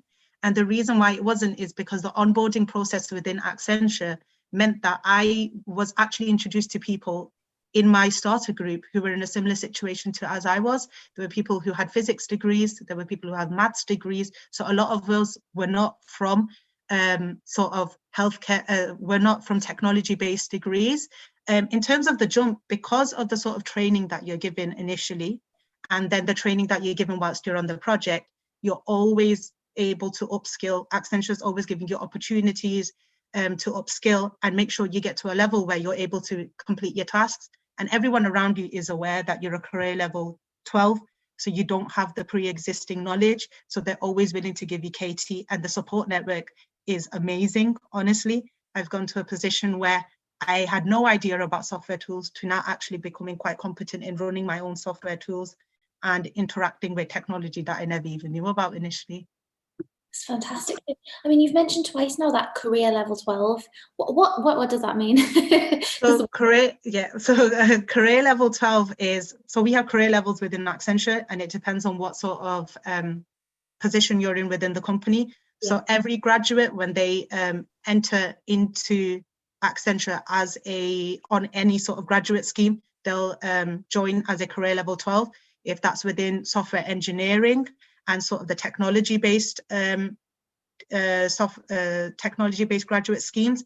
But if you enter in a non-technology-based sort of graduate scheme, which would be more towards the business side, you might enter onto a career level 11. So it goes from career level 12 upwards. So the more you become senior, the lower your career level number becomes, basically. Oh, right. So it goes lower the more senior. Yeah. Oh, okay, brilliant. That's a good system. So we have another question. Thank you so much for this question, Andrea. I'm going to summarize it a little bit because it's quite long. She's Sure. also from a life sciences background. Yep. She's noticed a shift towards digital transformation and technology advancements. However, she is struggling with showing her interest in technology, as well as accomplishing good marks to quantitative assessments.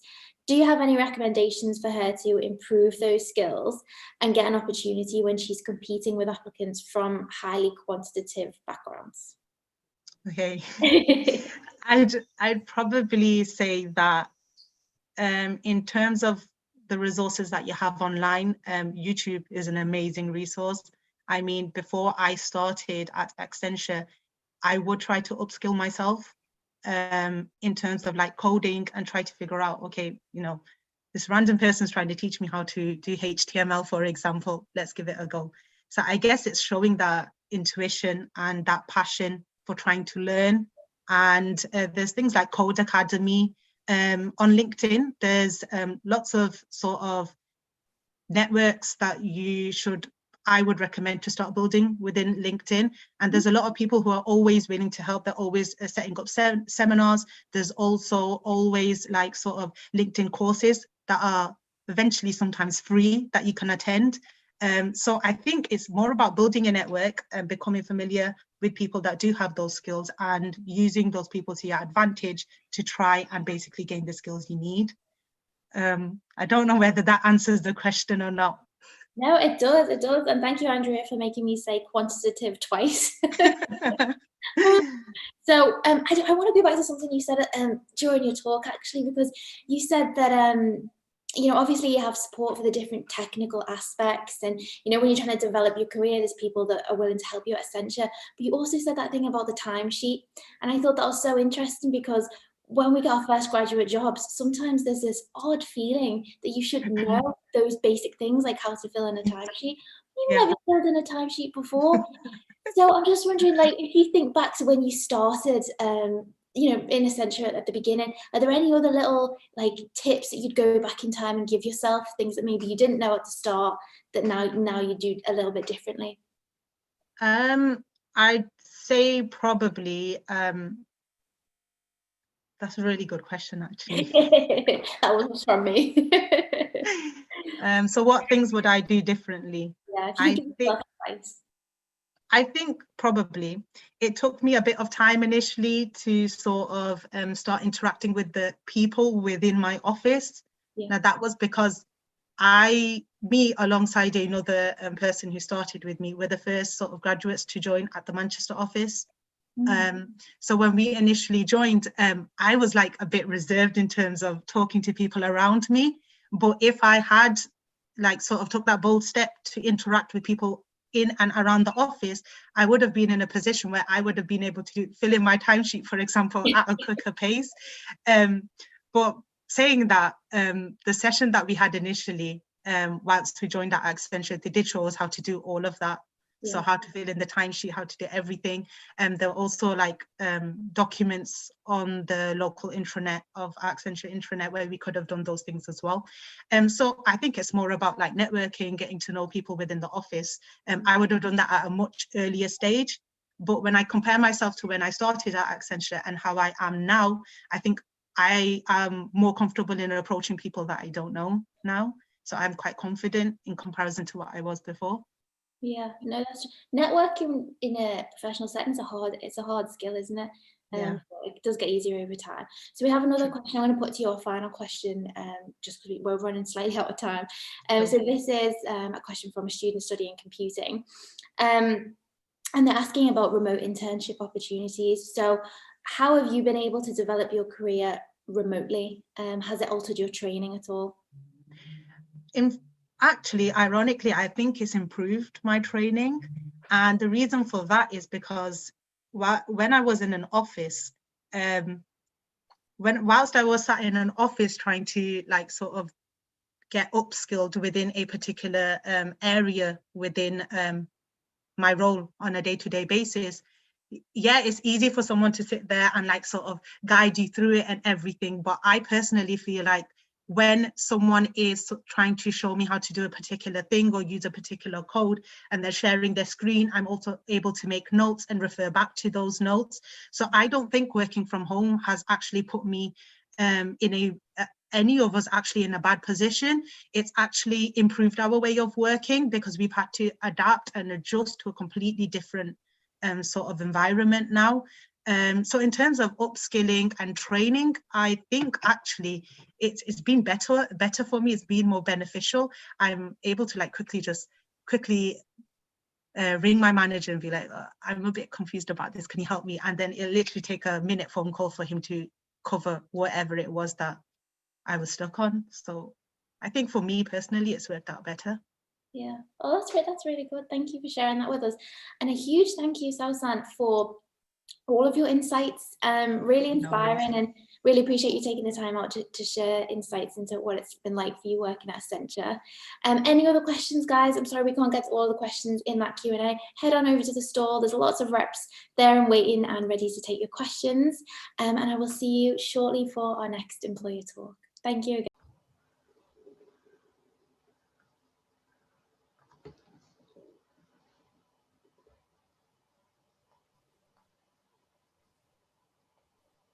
Hello everybody, welcome back again to the live presentations area.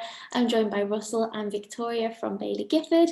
They're going to be delivering an employer insight talk for you now, and they'll have time at the end to take a couple of questions as well. So as always, get those in nice and early, get those upvoted, and then I'll be able to ask those to Victoria and Russell for you at the end. Over to you guys. Great, thanks very much, Sophie. Hi everyone, welcome. Really glad you could join us here today, and thanks to STEM Women for having us both here. My name is Victoria. I work in the early careers team here at Baillie Gifford. I've been with the firm for just over 7 years now, predominantly working within the early careers space. Russell, I'll let you introduce yourself. Thanks, Vicky. Hello, everyone. Yes, my name's Russell Glencross. I've been with Baillie Gifford for 14 years and I work within the Information Systems Department. Great. So we're just going to spend some time giving you a brief introduction as to who we are, what we do, giving you a little bit of an insight into our culture, hopefully, and providing you just with a bit of a summary on the early careers opportunities that we do have. So very, very briefly, who we are. We are an investment management firm based in Edinburgh. We do have several offices across the world, and you'll see Russell and I do have our background set to a couple of the cities where we do have some offices located. We currently have over 1,200 employees, the majority of whom are based in our Edinburgh office. We have around 700 clients and about 200 billion assets under management. So they're the facts that you need. How do we differ from other investment management firms? I guess the first thing is our approach to investment management.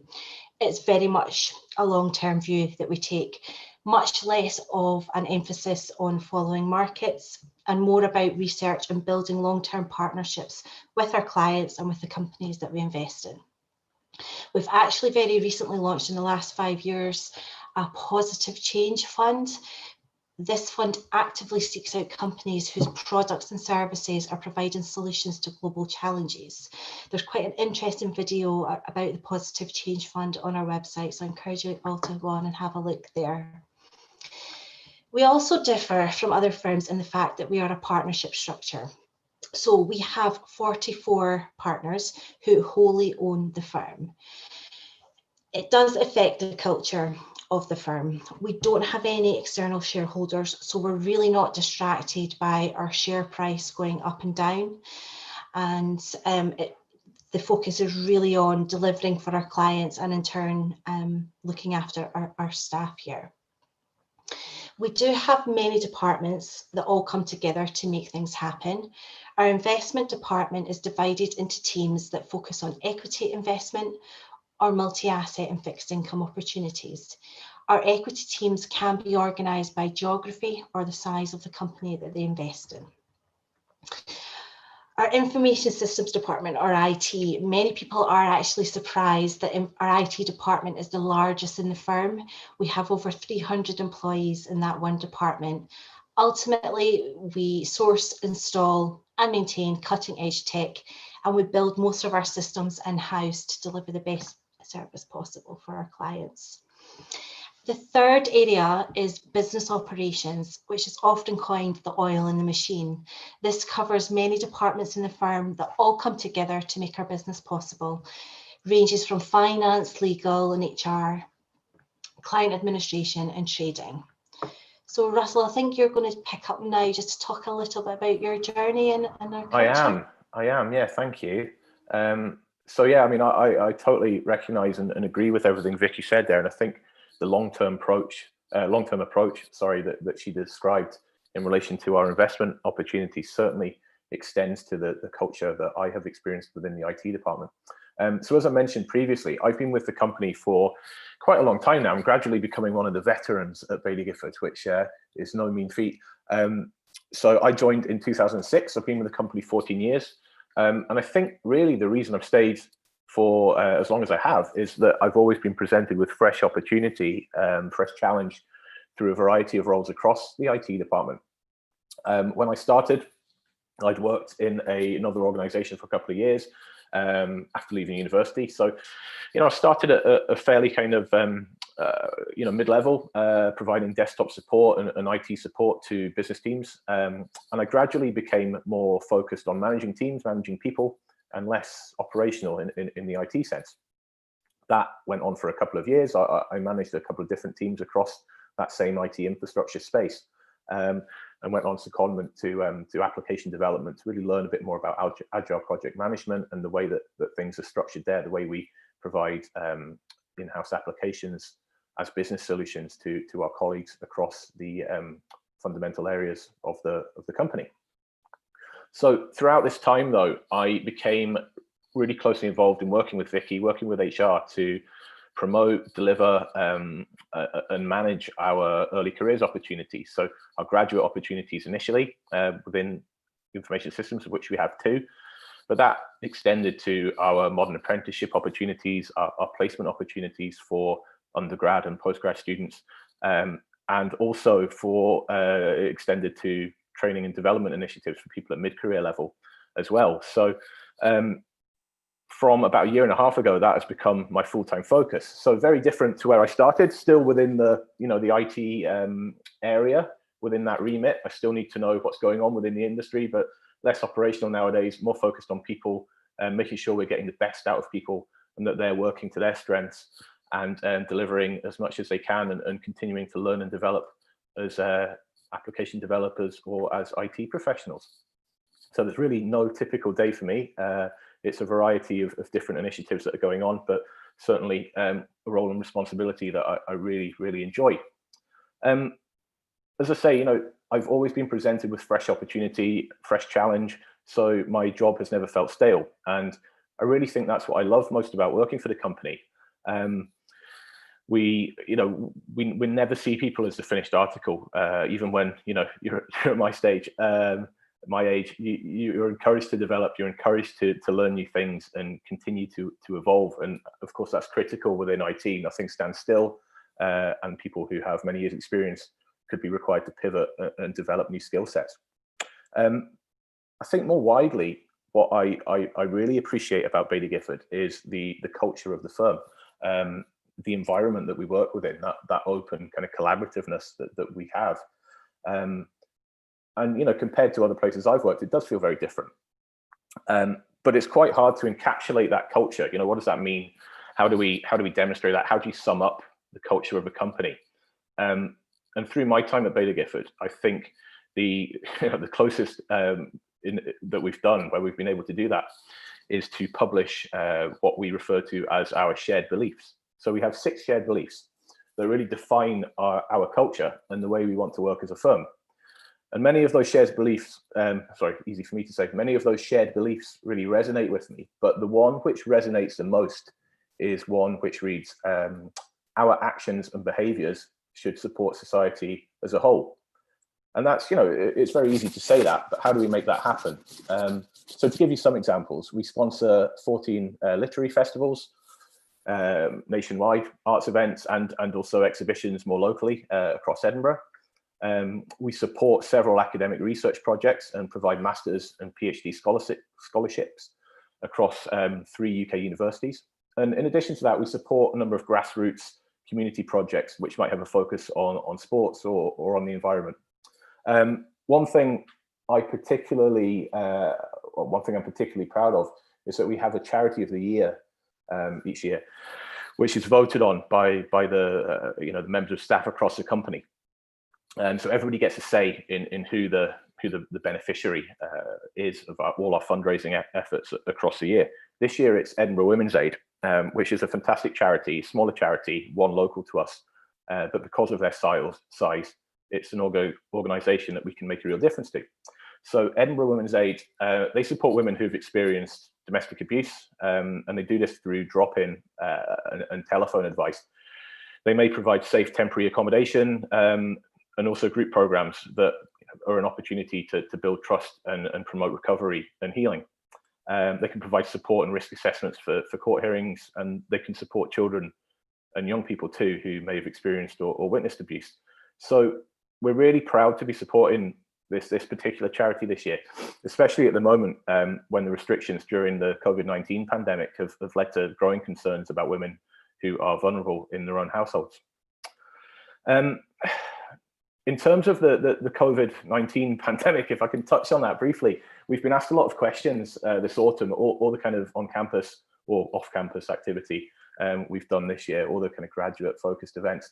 We've fielded a lot of questions about how Baillie Gifford has handled the COVID-19 situation. So we are all working remotely. We have a skeleton staff in the office at the moment, and that is people from a facilities management point of view or operational point of view that have to be there. But the vast majority of people are working at home. And I think we've transitioned to remote working seamlessly, really.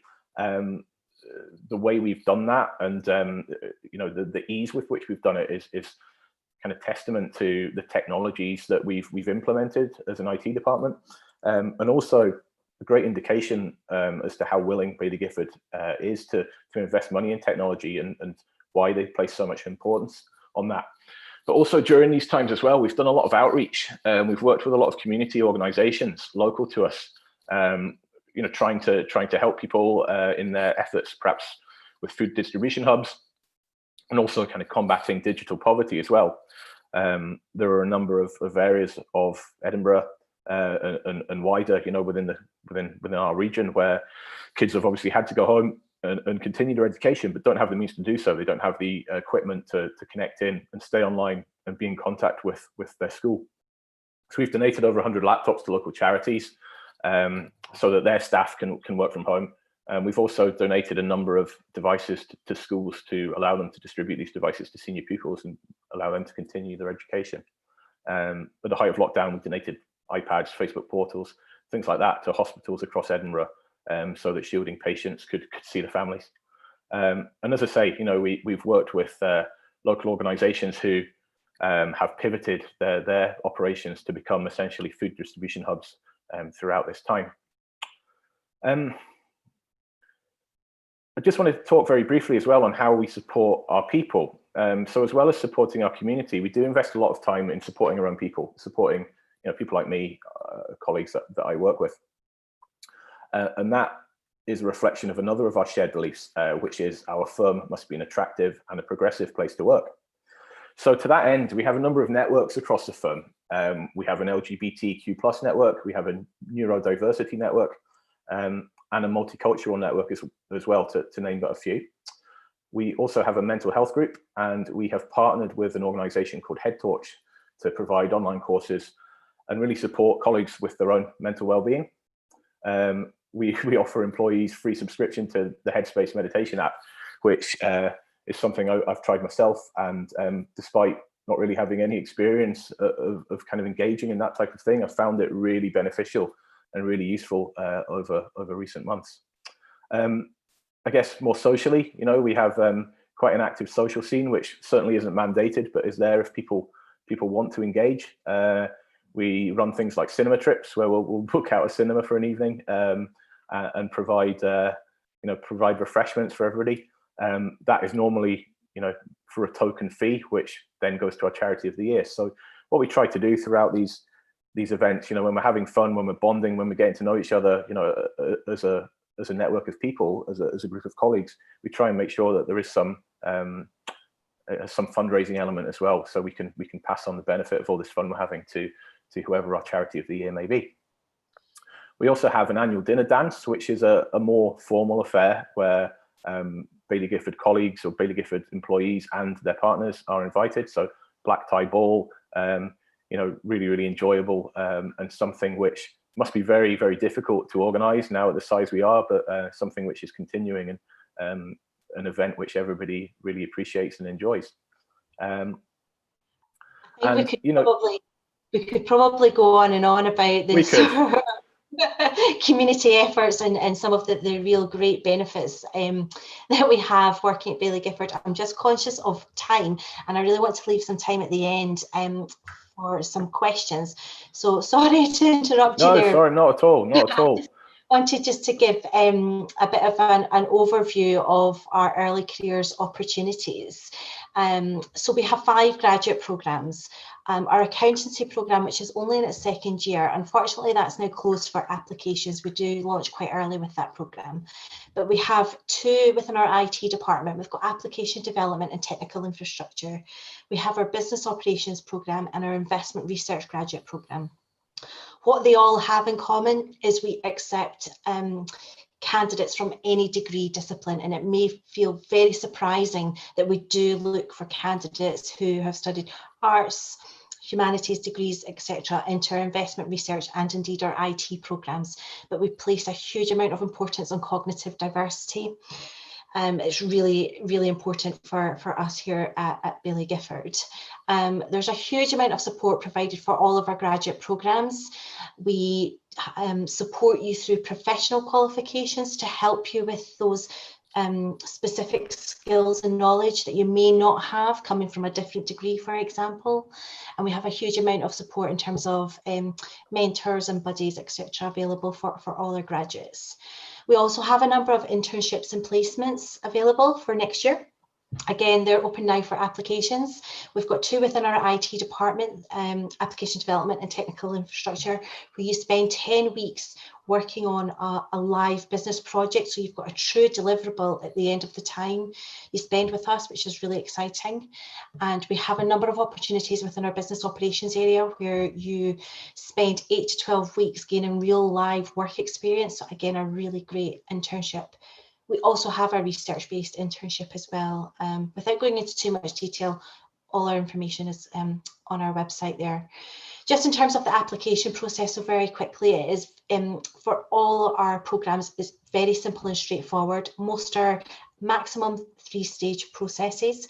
There's no psychometric testing, there's no telephones screening.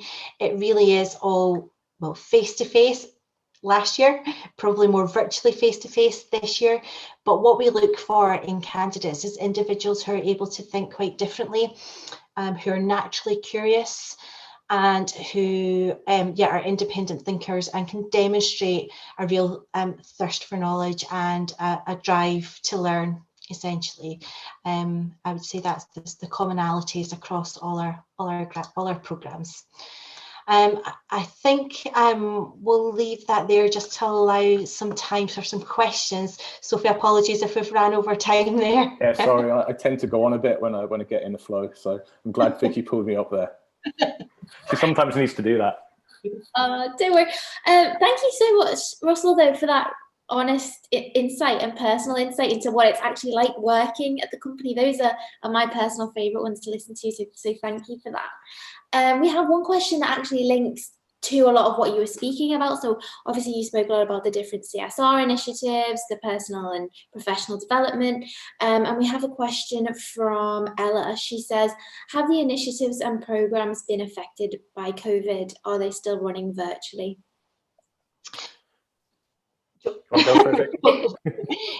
We have been able to pivot our summer internships this year to run virtually. We had to shorten them. So initially, as I mentioned, they're sort of 8 to 10 weeks. We did shorten them this year to 4 weeks. And we put a huge amount of focus on the learning aspect. It's quite tricky to really deliver a business project, particularly in our IT departments, when you're working remotely like we are. So it was very much a learning 4-week internship. And we're just currently working through how that will look next year if we're still in this position. Yeah, sure, definitely. And then the next question is from Michelle. She says, what are the minimum requirements in terms of coding knowledge needed for one coming from a non-IT background to apply for a graduate program in technical infrastructure? Yeah, that's a really great question. It's something we've thought a lot about in recent months, and we're confident that, you know, if people are applying from a non-technical background, whilst technical knowledge and awareness is advantageous, you know, it's not a red line if people don't have that. We're confident that we can get people up to a level where they could start delivering on projects through the training and development that we can offer once grads come on board. Fantastic, thank you. So I had a little look at your stall actually a little bit earlier on, and I did note that it says offers are made on an ongoing basis. Is that correct? So get on over to the stand, guys, have a look at those jobs, get those applications in early. Do not miss out on working for, you know, such a fantastic company with so many different initiatives. And it sounds like you really do invest in people's development. So that's great to hear. Huge thank you to you both for taking time out of your day to deliver this insight talk to our audience. And everyone, yeah, head on over to the stall. I'm sure you've got loads more questions following that talk, but you can ask those to the reps at the stall, and I'll see you back here shortly for our next employer talk. Thank you. And my role. Then my colleague Marina is going to talk about her role at GFT as a DevOps engineer. I will start with a brief about my education and job. What is data science, and end with my reflection. I have always been interested in new technologies and innovations. So I got my BSc in computer engineering.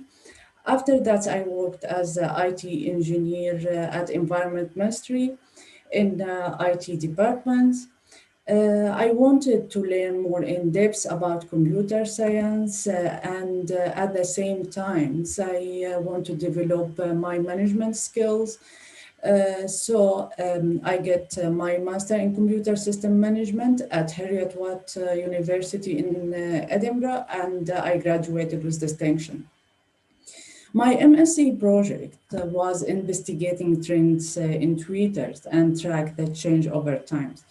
So I found it exciting to work with the data and the beauty of the visualization in delivering information in a clear and simple way. This encouraged me to complete my study in data visualization. I get scholarship from Edinburgh Namibia University to study my PhD. Before I graduated from my PhD, I worked with my supervisor in collaboration with Edinburgh University and Ontario University in Canada. It was a great experience for me to work with the expert in data visualization. I passed my PhD viva. I start looking for a job. It's now the era of big data with access to huge set of data to inform decision making in companies, governments, and institutions. But always we need to present this data in the best possible way beyond only number and table.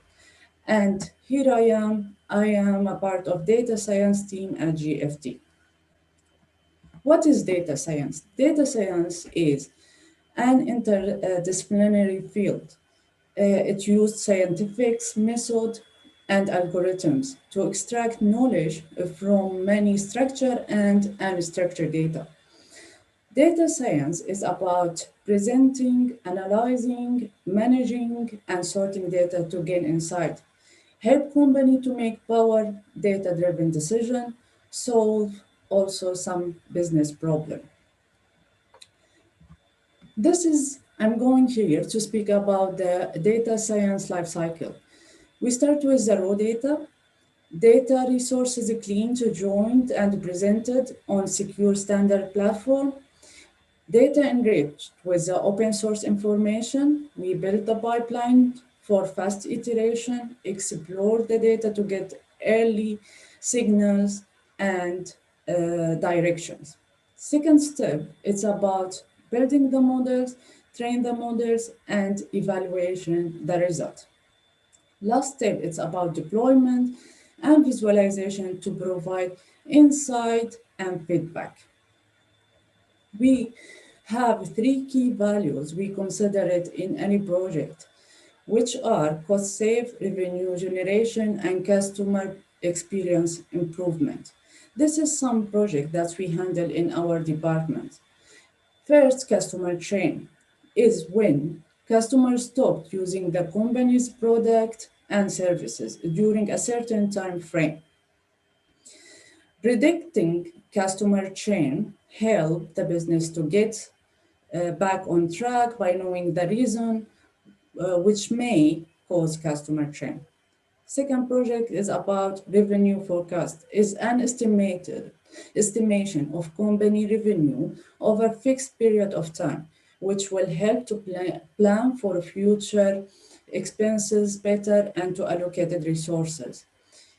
Email handling. Many companies now face increasing number of emails from customers and from suppliers. These emails are mostly unstructured but contain rich information. We help companies by summarizing the content of these emails using machine learning to improve the quality of the services. I would like to share some tips based on my personal experience. When you're looking for a job, take your time to reflect your strengths and weaknesses. Study the job description and any available information you have in this position, and the most important thing that the company you're going to apply, because in every interview they're going to ask you why you like to work with us and why this position. Develop stories, show your skills.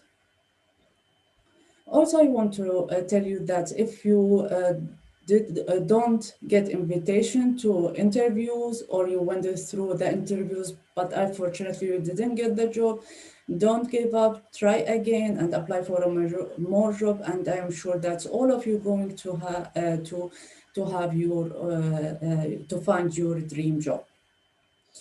At the beginning of every job, you are going to face a few challenges, feel under pressure, and you may find yourself lost and distracted. These are some tips help me to settle down, listen, ask questions, clarify your doubt, make notes, help you to achieve the task, and stay organized, share idea, exchange knowledge with others, and transfer skills. And this is the most important thing in any team environment, and this is the most things I like in my team at GFT. Thank you very much for all of you. Wish you all the best of luck in your study, in your future career. And now my colleague Marina is going to talk about her career at GFT. Hi, everyone. Thank you, Donna. So I'm Marina. I'll be speaking about the role of a DevOps engineer at GFT. So as you know, GFT are a global company. We're primarily in the financial industry. We're in investment and asset management. We're also insurance and retail, and we're a German company. And there's a little bit about me. So I started my career in tech by joining a degree apprenticeship with a consulting company. So I worked full-time on software development projects, and I studied part-time for a degree in software engineering. This was really rewarding for me because I got to experience firsthand the job of a software engineer, which involved a lot of client-facing work, developing application code, learning software development life cycles, and basically experiencing a variety of software project roles, and being able to apply what I was learning in the degree to my role at work. So this experience, coupled with skills and knowledge acquired from my 2 years in DevOps and consulting, allowed me to apply for a job in financial tech. So namely the DevOps engineer role at GFT, which I've been working in for 2 years, which stood out to me because there's a huge acceleration of adopting cloud technology right now and innovation that is happening in banking and finance currently. GFT have specialized career paths. So DevOps engineer is one, cloud engineer, you have cloud security architect and cloud sales executive. So there's a real variety of focused roles. And my interest in tech grew mainly from my interest in computer systems and their application in the real world. So how we heavily rely on these and breathe technology, and the desire to be a part of something bigger than I am. And I'm really glad I chose to work in this industry because there's a diverse range of opportunities that you get in this industry. Next slide, please, Donna. Thanks. So the agenda for today is I'm going to be basically talking about the term DevOps, so what it means and what the concepts behind DevOps are. And hopefully this will be able to help you guys understand the expectations of the role of DevOps and how it maps to real world scenarios. So I'll explain what it's like working in tech in terms of the kind of projects that you get put on, what the teams are like, what the team dynamics are. And I also want to dispel a lot of misconceptions and outdated stereotypes that come up when we talk about working in such technical roles. And lastly, I'll cover some things I find really important personally that you can consider and remember for when you hopefully start your journey into technology. Next slide. Thanks. Okay, so DevOps. What do we mean by the term DevOps? To start with, we can slice it into two parts. So we've got the terminology dev. So dev is short for development, and we mean a few things here. So a developer is responsible for turning the business needs and the user requirements into application code. So there is this concept of having a development team, and this normally involves a team of developers writing application code for a website, a service, or an application. They respond to client and user feedback, and they make changes accordingly. They fix bugs, they find issues in the code, They're in charge of putting the functionality of the app and the service together, and they write and test code before it gets to the end service. And the end service is what we like to call production. So Ops is short for operations. So the operations team are mainly responsible for the creation and management of the environments which devs have to work in. So this is really important because there's a number of tools, operation systems, technologies and more that help devs effectively do their jobs. So the ops team basically is involved with the creation and management of infrastructure and the smart forecasting of problems that may arise between these different environments. So you have this development environment, testing phases, and the end phase, which is production. And you also need proper placement and utilization of monitoring, code versioning, and deployment tooling. So basically, ops manage what devs write into the code that goes into the end service.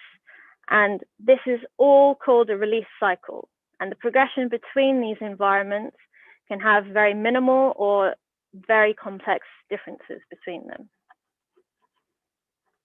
So DevOps basically bridges the gap between these two teams and aims to create cooperative, collaborative work cultures in which two teams can communicate effectively and achieve goals like faster time to market and more frequent releases of code. Next slide, please. Thanks. So DevOps concepts in actions. There are some concepts behind DevOps that you should know when you think about applying to a role like this. So to better understand these, we can think of an example. So an online mobile application. So any banking application that you use in your everyday life. So collaborative environment. So if you imagine there's a team of developers writing code for this banking app and all of its multiple functionalities, you can imagine there's a lot going on in their team to get it right and to get it perfect. So the ops team are busy writing infrastructure code, the apps are writing developer code, and there's a feature which requires access to multiple databases for multiple users. So both teams have to work together to ensure this can work because the functionality has to be there in both sides. So DevOps helps to ensure the access there and helps to prevent any issues that may occur between those different environments and any authorization or authentication issues that occur between those multiple databases. So that's one example of how we employ a collaborative environment within DevOps. So another term you'll hear within DevOps is continuous integration, or CI. So if you can imagine, developers for this app work on teams of 5, 10, maybe even 20. They'll have to work and synchronize together. So when they're working on many different pieces of code, there's this term called continuous integration that comes in because it means that devs who are working on their code in isolation from the main code base, what we call master, they can basically commit and test their code regularly and have a verified and tested code base in line with all the other developers' code that is merged together with theirs. So DevOps helps them achieve this with DevOps pipelines. So third, we have continuous monitoring. So we need to have continuous monitoring in place because in order to monitor when many users are accessing our online mobile app, we need to monitor traffic. So if traffic is increasing and we need to have enough capacity to account for all these new users, or perhaps there's a wave of users using the app at one time or specific time periods, monitoring helps us track these issues and find and predict spikes in use. And we can find any vulnerabilities and weakness in our application or our infrastructure, as well as having the ability to plan ahead. So with cloud strategies, there are many cloud providers out there that we work with. So Amazon, Google, Microsoft. You can even run your infrastructure from your own data center. That's referred to as on-premise. But what you choose to host your application on depends on what makes sense for your company and also for the application or service itself. So if you have a large number of mobile banking users in London using the app, that it might make more sense to host your app in a European cloud data center for app performance and to manage latency. So lastly, a big part of DevOps is automation. So you automate manual tasks that slow your team down, repetitive tasks that impact productivity and prevent you from releasing code frequently. So if you imagine this mobile banking app and all of the vigorous vulnerability and security checks that it needs to pass, these could all be manual tasks whereby someone on a team has to do some final checks of the application code to make sure it's safe to go out to the customer. So we need to check for those vulnerabilities before releasing to the end service. So a DevOps pipeline can help automate that scanning of code by automating any of the manual human intervention. And next slide, please, Dana. Thanks. So working in tech, one thing to mention is the team size, because your team can really vary depending on the client. So you could be working in a small team of 5, which can grow to 10 to 15 or be even bigger. From my experience in DevOps teams, normally they are not over 15 people, and normally you work with lots of other teams in the client or the organization, but the immediate team that you're working on shouldn't be more than 10 to 15 people normally. And sometimes you'll work with teams who are just in the UK, but GFT is a global company. So we have offices in Germany, the US, Brazil, Spain, and Poland. So you'll get the opportunity to work with many different people, many diverse opinions across the global offices. So you could be working with teams in Poland, you could be working with teams in India. And this also links to the next point about team collaboration. Because sometimes when you're looking at these technology roles, you wonder, well, how do I gain access to the sort of information that I'm going to need on a technical team or on a client site? Well, what if I'm in a project and I'm asked to do something by a client and I just don't really understand the concept behind it, or I don't really understand what I'm supposed to do? And the great thing about GFT is that we have what we call subject matter experts, so SMEs. We also have a huge modern application development team, people from different backgrounds, with different levels of expertise, always willing to collaborate and help and provide assistance and knowledge, depending on if you have an issue or an error that you're facing on client, you can always get support from your colleagues.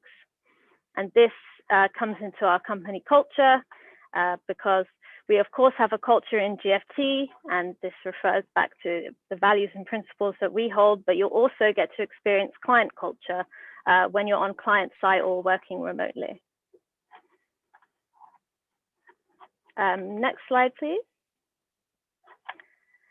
So there's an intimidation around tech roles, that when you join a tech role like DevOps, you're expected to be this master hacker, or a bit like Neo from the Matrix. But one thing, it's certainly not the case, and you're not expected to be a guru in all of these areas.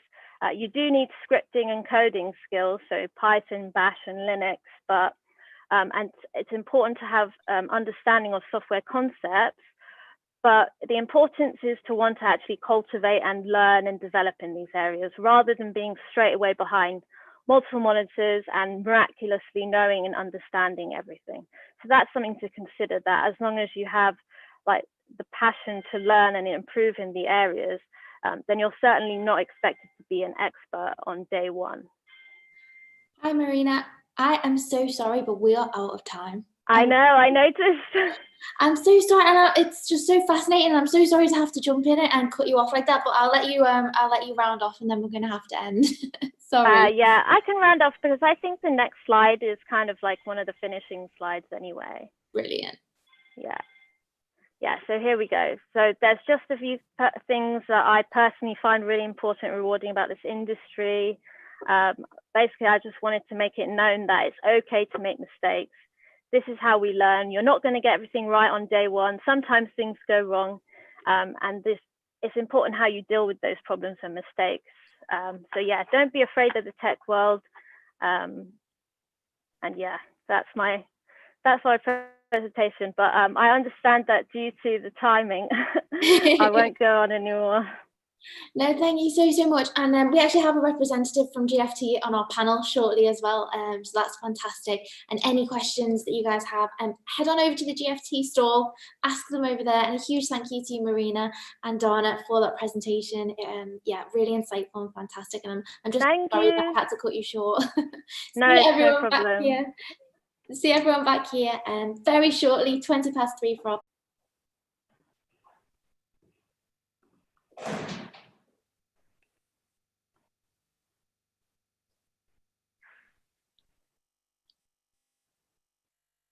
Hello everybody, welcome back to the live presentations area for our final live session of the day, our panel discussion. I am joined by 6 fantastic panelists and I cannot wait for you to meet them. Please take full advantage of this opportunity to ask your questions and to get insight from women who are working in the industry and are here to share their tips and tricks with you today. So I'm going to ask each of our panelists to introduce themselves firstly, and I'm just going to go with the order you guys are on my screen.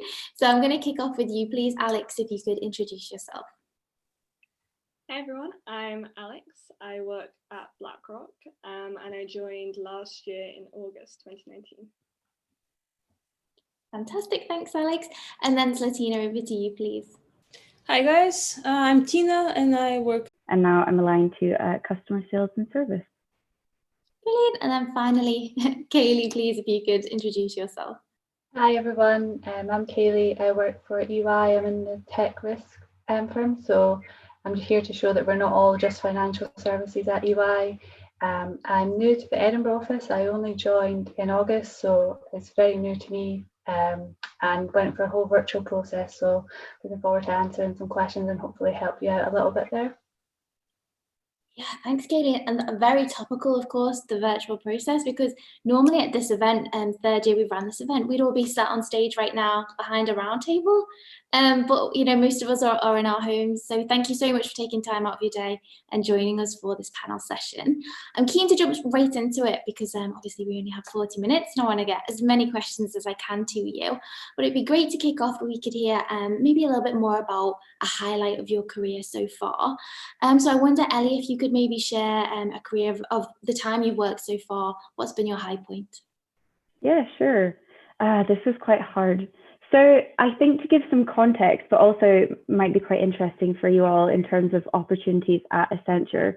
Alongside your project role, you also have opportunities to get involved in many different initiatives that you're interested in, and this is known as side of desk.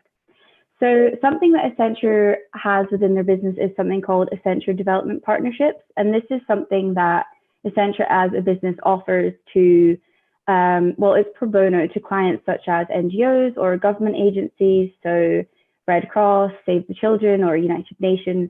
And where I come in is I help sort of publicize the volunteering opportunities here.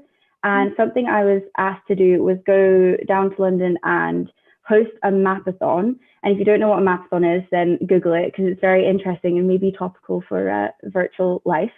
But this was, so in attendance were many senior stakeholders across ADP and Accenture and across Europe. So I think why this was a highlight for me is because I find public speaking very daunting. So it was quite scary for me, but I made it through. So I guess I remember that I was outside my comfort zone and I managed. But also it's a highlight because I got to kind of steer my everyday role at Accenture towards something I was passionate in, so gender equality, etc. So that's one of my highlights. That's fantastic. And I mean, Ellie, I mean, there's hundreds of people watching us right now. You'd have no idea that you're uncomfortable with public speaking. So that's fantastic. Thank you for sharing that highlight.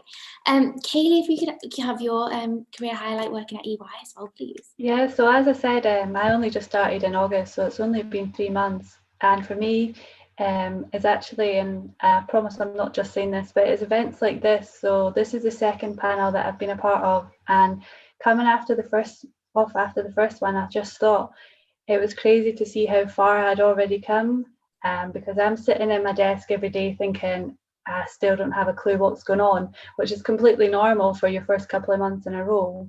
But then to sit here and talk about our experience and talk about the whole process and like how much you have actually learned within that time and how much I became part of the team was really something that I just thought, like, it's mad to think that I am actually here now. So yeah, the highlight for me was just that moment of realization. Although I did finish it and still look at my screen a bit blankly, but it was really good just to have that little bit of this is where I am kind of thing. Yeah, that's fantastic and inspiring other people. That's brilliant. And I love that when you said then about, you know, kind of sitting there not really knowing what you're doing. I really do feel like we need to normalize that. Earlier on in one of the talks, someone said, you know, I didn't know how to fill in the timesheet. And like, why would you know how to fill in a timesheet when it's your first graduate job? So thank you for sharing that, Kaylee.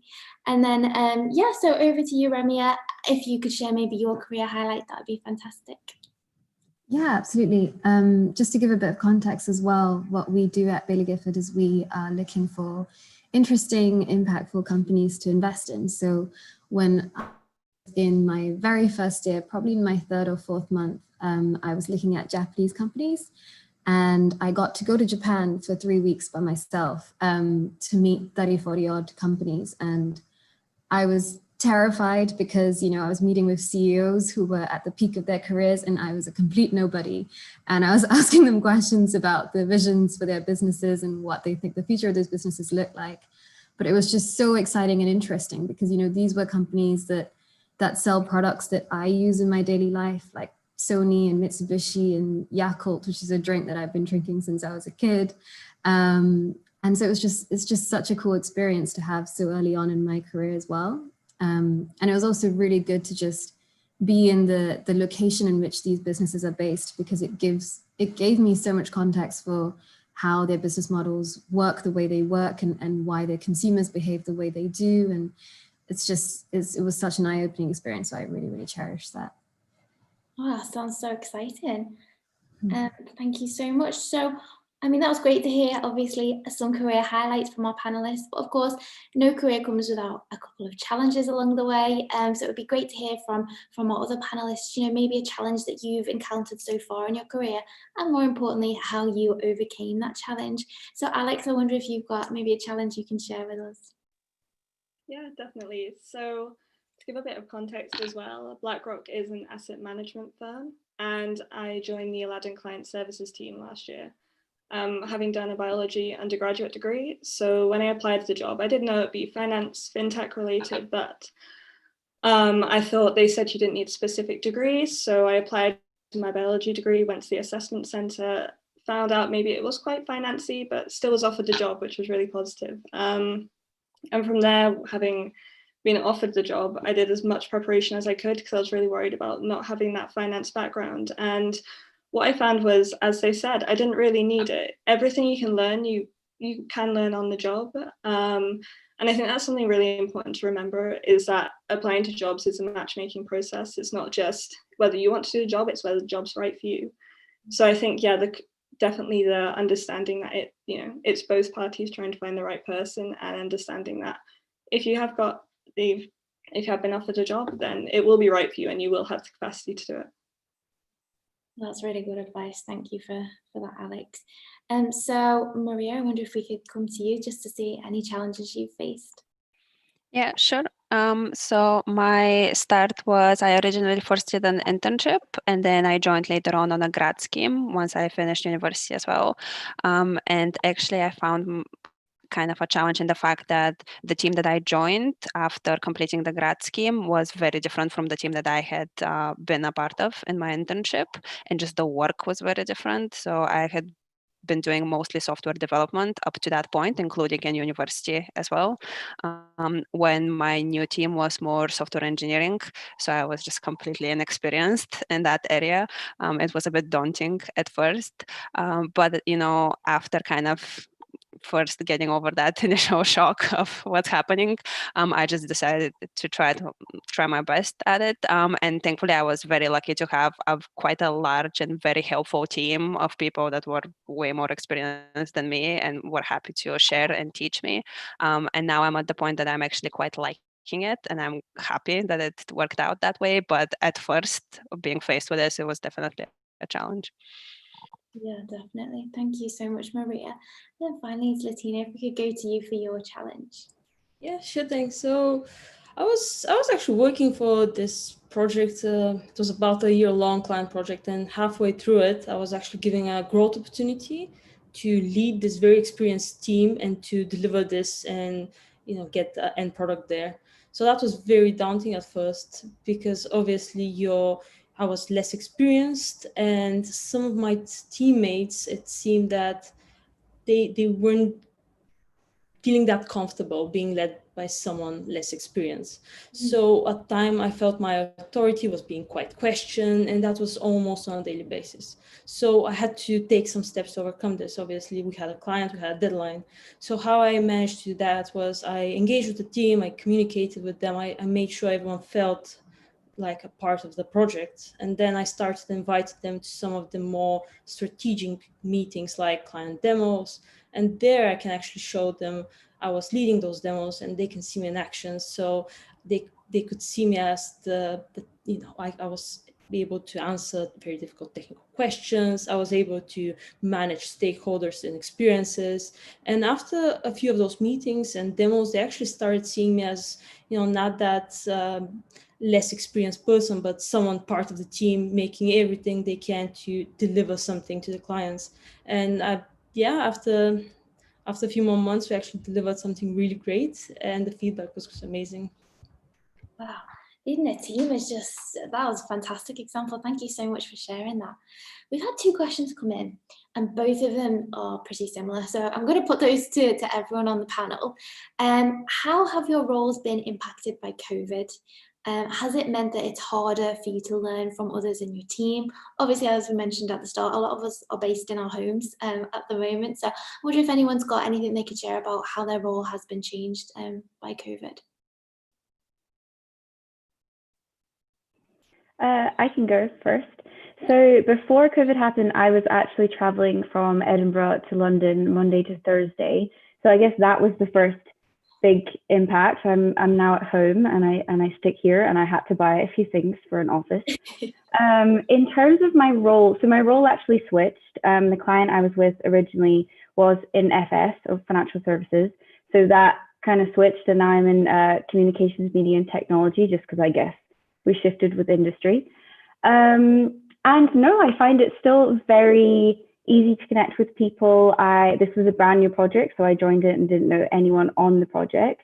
So I think it's quite easy just to pick up the phone, chat away, and I'm okay with COVID. I'm okay with the digital, so I've not seen too much change.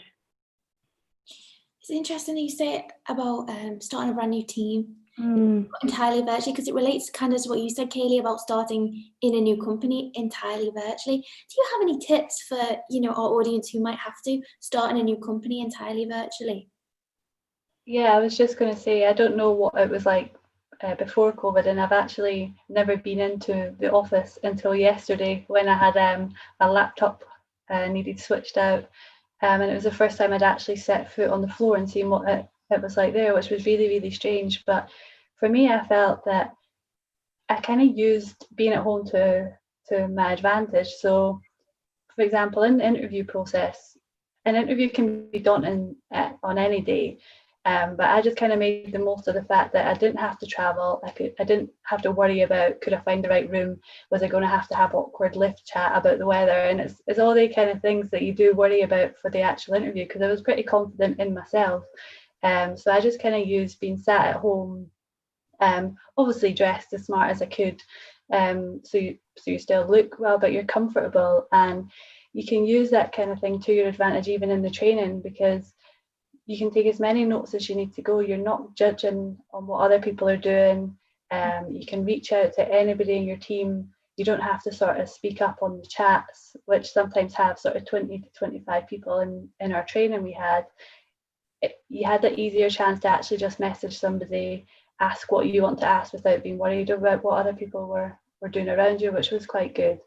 And although obviously you miss out on some of the social aspect, I speak for the Scottish grads in EY anyway, we have a really good group chat, which is just help normalise the situation and have a laugh and talk about the things that we are struggling with. But we obviously can't wait to get back into the office, but we've just kind of took it in our swing and made the most of it, I guess. And I mean, it helps not having to get fully dressed every morning. You get that extra half hour in bed, so there's always that. Definitely.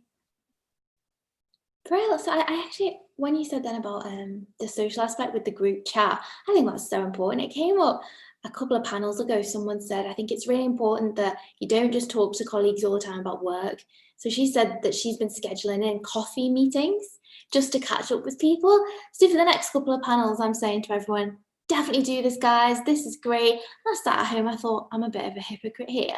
So I've started doing them with my colleague Lauren. She works with our clients. It does make a big difference, doesn't it? Just that social time with your colleagues that you kind of forget you used to have in the office. So thank you so much for sharing that, Kaylee. I've got another question that's come in that I really like. So thank you so much for asking this, Cara. Again, I'm going to open this to the whole panel. So Cara's studying economics and mathematics/statistics. She says, I want to work on my self-confidence so I come across better in interviews. What sort of things should I do to build the required level of self-confidence?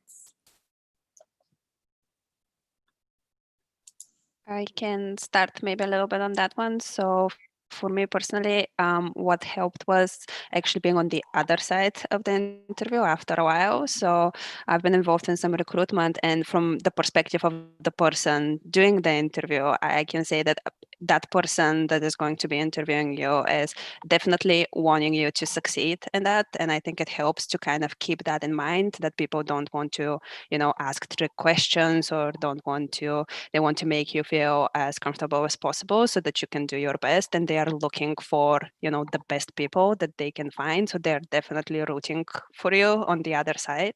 And I think that's something that helps to keep in mind with it, and just be able to, show the best.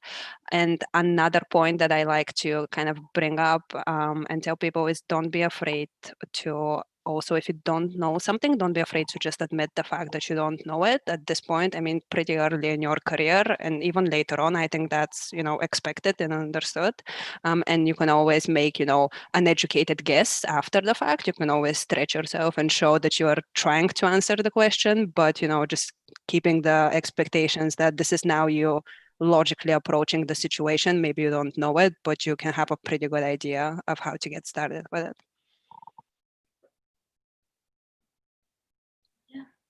I think I would add to that, just saying that the best thing that you have is yourself. So your personality or something that you're really passionate about.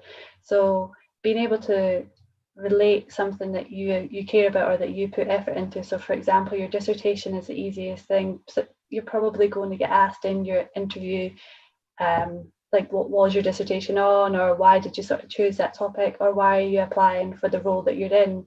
So knowing what you want yourself, is you come across a lot more confident when you're talking about something that you believe in. So don't try and make things up. Like Maria was saying, if you don't know what it is, don't worry about it. They'd rather hear about something that was actually to do with you as a person, because like we say, you go into a job and you don't need to know everything, but they want to know that you're the kind of person that'll fit into their team and that'll want to try and learn. So just kind of use yourself to your advantage. And I mean, it gets you where you want to go, but it also means that you're going to end up in a role that you enjoy because somebody's seen something that you care about, and that's why they've given you the job, kind of thing. Yeah, exactly. It definitely links with what you said, Alex, about the matchmaking with the job, doesn't it? It has to fit both ways. Yeah, definitely. And I think as well, knowing the skills that you have and like knowing exactly what you're good at, if you're great at organizing, that helps you with the confidence. So when they're like, give us an example of this, if you know you're good at that, then it can just build your self-confidence in knowing that you can talk about this fully, and you may even be better at it than your interview, maybe better at planning stuff. So that definitely helps with the self-confidence. knowing what you're good at and like maybe writing down what you're good at, so you know, like if this question comes up, you can say this, this, and this, and that's going to be really applicable. That's definitely the best part of doing an interview from home as well. You can have post-its around your screen that nobody else can see. So that's your sort of cue points. And that's definitely what I did, is bits that I really wanted to say that I thought this is going to kind of set me above of the rest or whatever. And I had that on my screen and I just tried to use them as much as possible and try not to look like I was looking at them. So I mean, I'll jump in. Something that really helped me here for building my self-confidence was actually explaining my dissertation to my friends, and by the end of it they were just I lost a few friends but just being able to explain it to other people and just practicing it does really make a difference. So just practice. Oh, sorry, Alex. I thought you were coming off mute then. I was going to let you talk. Thank you so much for those practical tips. A lot of advice there. I wrote some of them down, so thank you so much for that. And the post-it note trick, you should see my workspace right now. It's a good one to share. So Charlotte and Olivia, they have asked similar questions. So I'm going to put those to you guys now. And it's more focused on how can you make yourself in a broader way stand out in an interview and application process. So kind of broader as well, what qualities did you display in the interview process do you think that helped secure the job for you, and how can they display those similar qualities? Obviously I know we've already touched on being authentic, but are there any other ones that you'd recommend? I think something that's definitely really positive is showing stuff that you're passionate about. Like we said before, if you've, I don't know, let's say you're really interested in the environment and you're in charge of like your university's environment committee, showing your passion about something really helps you stand out, because lots of people have a degree, lots of people have like whatever grade you're going to get, but if there's something specific that you've done, and especially stuff like, let's say, I don't know, you've got like a quantitative thing, like I increased LinkedIn connections by 34%, something like that, that other people won't have done because they just haven't been in the same scenario as you, is definitely good. And it's something that you can talk about with passion and you're not nervous for, because as soon as you get on a topic you love, it just helps the nerves go away. So I think definitely talking about something you're passionate about that's particular to you, because it lets the interviewer get to know what sort of person you are as well. I think that's a really good way. I think a lot of the thing about it showing what you have in an interview is not just talking about the skills that you have, but it's about showing that kind of mindset, because they're not expecting, and like we were all saying, EY is the same, they accept people from any degree background. They just want somebody who's there to want to grow and want to put, you know, the extra effort in to go, not just for themselves, but to be able to feed that back to a team. So I think showing that your mindset is somebody that just wants to kind of keep doing their best, and you come out of university and you know a lot about one thing, but they want you to sort of gain that wider experience now, and that's what the whole any grad scheme's about, is to get, you know, the kind of real life experience now. So just showing that you have that mindset, and then just quickly touch on the team aspect is, like Alex was saying, if you're involved in something in uni, so for example, I played football, so there you go, that's your team there, you talk about that in an interview and it just shows that you're a good team member. But if you've never been involved in a team, then tell them about a time that you've done something, even with your friends, like just something like we were saying that interests you, and showing that you can work as a team, but then have the mindset to want to do better for yourself is a good balance. Yeah, I think that mindset point is so important. And I think part of that is also being able to show that you can be vulnerable and ask questions. I think, you know, I got told when I was interviewing, you know, make sure you ask questions, make sure you ask questions. People always told that to me, but I think the important thing is to genuinely ask the things that you're curious about, genuinely, you know, have a conversation with them. And I think, like Alex was saying earlier, make sure that you feel that you have the information you need to understand whether this job is the one for you. And I think recently I also started doing some recruitment, and I think it's such a standout quality in some candidates, because it shows that they really have thought about whether this is the job for them, and they're really investigating whether they can add value to the firm that they're applying for. So I think that's one of the best things that you could possibly do in an interview process. Brilliant. I would add to that, focusing on good communication. I think that's one of the very first things that, interviewers always notice straight away. And I can't really speak for other sort of recruitment process, but in the Morgan Stanley one, there's a part where it's like a group exercise with other candidates.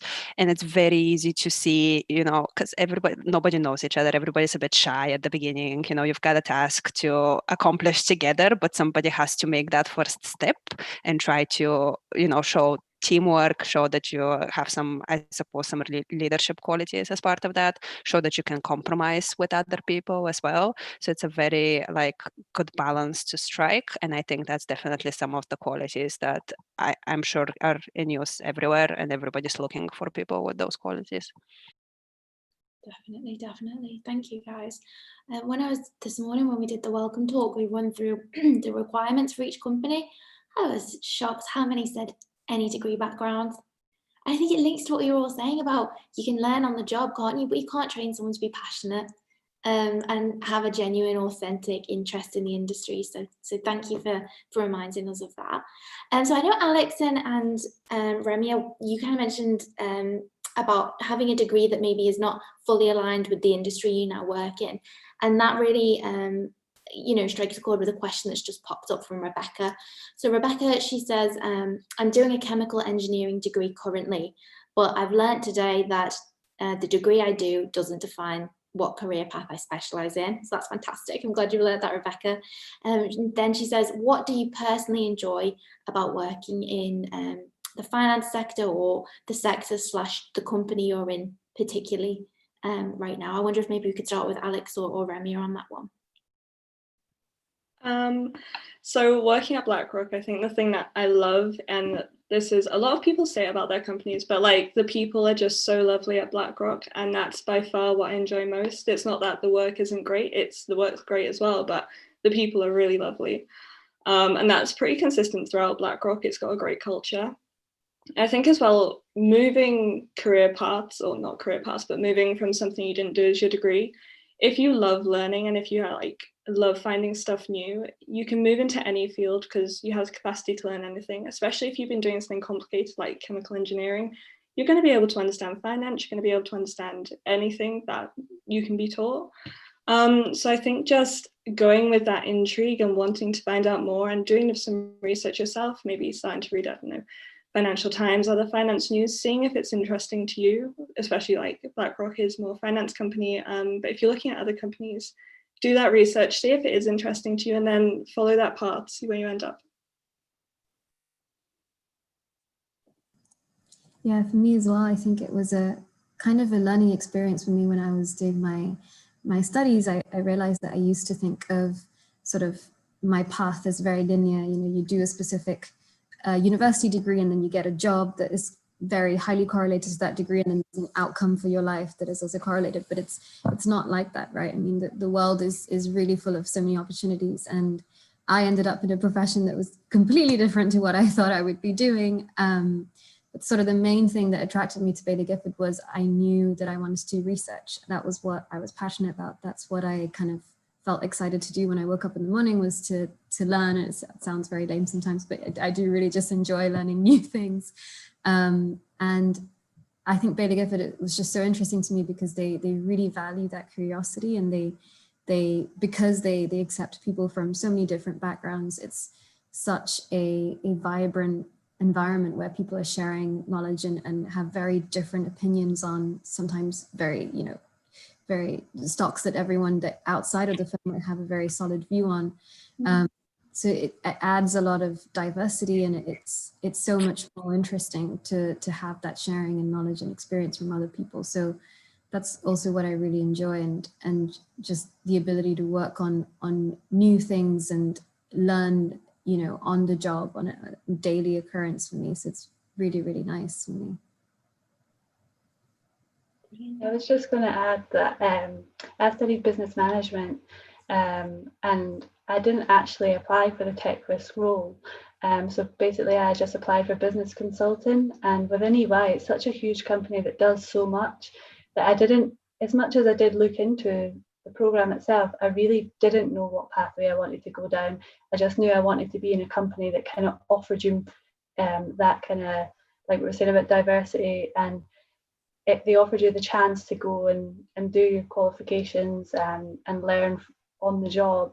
And then it was sort of the third part of the process where they said, actually, the way you've been answering the questions is very suited to the tech risk role, and they offered you that opportunity, which was really, really good. But like Ellie was saying as well, a lot of the companies offer what we call side of desk activities, and it's not a chargeable engagement, so you're not working for the banks or something like that. So you've got that chance to go and pick something that really does interest you alongside your role.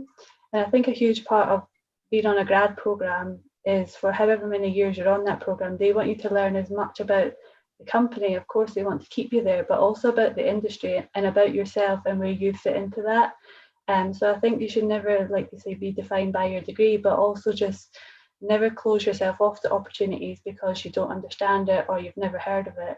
And just try and get your foot in the door, and then see where it goes from there. And I think that's quite important, is to just have that mindset where you can always grow and you can always find something that really does interest you. Just to echo kind of all the comments, probably along the similar line, my degree was accounting and my master's was law, and I decided to join consultancy because, similar to all of you guys, I think I wasn't quite sure where I wanted to go. I just wanted to have a day, or sorry, I didn't want a day that was the same. And now I'm in digital and technology. So I do think it is just what you make it, and you kind of just explore as you go along. Brilliant, thank you. That's something you don't really think of, do you, that much when you think about joining a graduate program? There's not that much emphasis on the fact that this is an exploring experience for you. You're not just gonna, slot into a job and stay in that one place. You can, especially in companies where they have rotations, or I've not heard of that side of desk, what you was talking about before, but that sounds fantastic. Brilliant. So thank you so much for sharing all of those insights.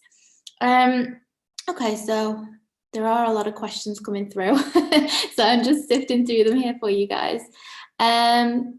Okay, so I'm going to ask this one because it's from Abigail, and it sounds, although she's not explicitly said it's imposter syndrome, I think it sounds similarly along that line. So I'll read the question to you and see what you guys think. So she says, I tend to find myself in situations where I want to apply for an internship/role, but I'm always scared and think I'm not fit for the companies I'm applying to. And because of this, I end up not applying and miss out on opportunities. What do you recommend she does in that situation? Sorry, I feel like I keep talking, but I'll take the lead on this one if that's okay. I 100% feel the same. As much as I just graduated in July there, I'm 26, so I took a couple of years before I went to university because I didn't know what I wanted to do when I left school. And I went to a school that, as much as, I got all the sort of qualifications I needed, there was no emphasis on going to university, so it was never really a thing that I had thought of. And when I eventually did go to university, I felt like I had no idea what was going on. I didn't really understand what a 2-1 or anything meant. And I felt like everybody else was sort of way more prepared than I was. So when it came to applying for roles and that kind of thing, even going to a careers fair, I felt way out of my depth. So I think the fact that you're even just showing an interest and you're looking at these applications means you're way more prepared than you actually think you are. So the fact that you're sitting on this call is you're showing that you're actually somebody who wants to learn, like we were saying, and who wants to get involved in that. So I think it comes down to just believing in yourself, and nobody can sort of teach you that. But from my experience, I just think, do you know what's the worst that could happen? You might get a couple of rejections, but at the end of the day, you're going to find that role that is perfect for you and that you really enjoy in the end, and don't worry, kind of thing.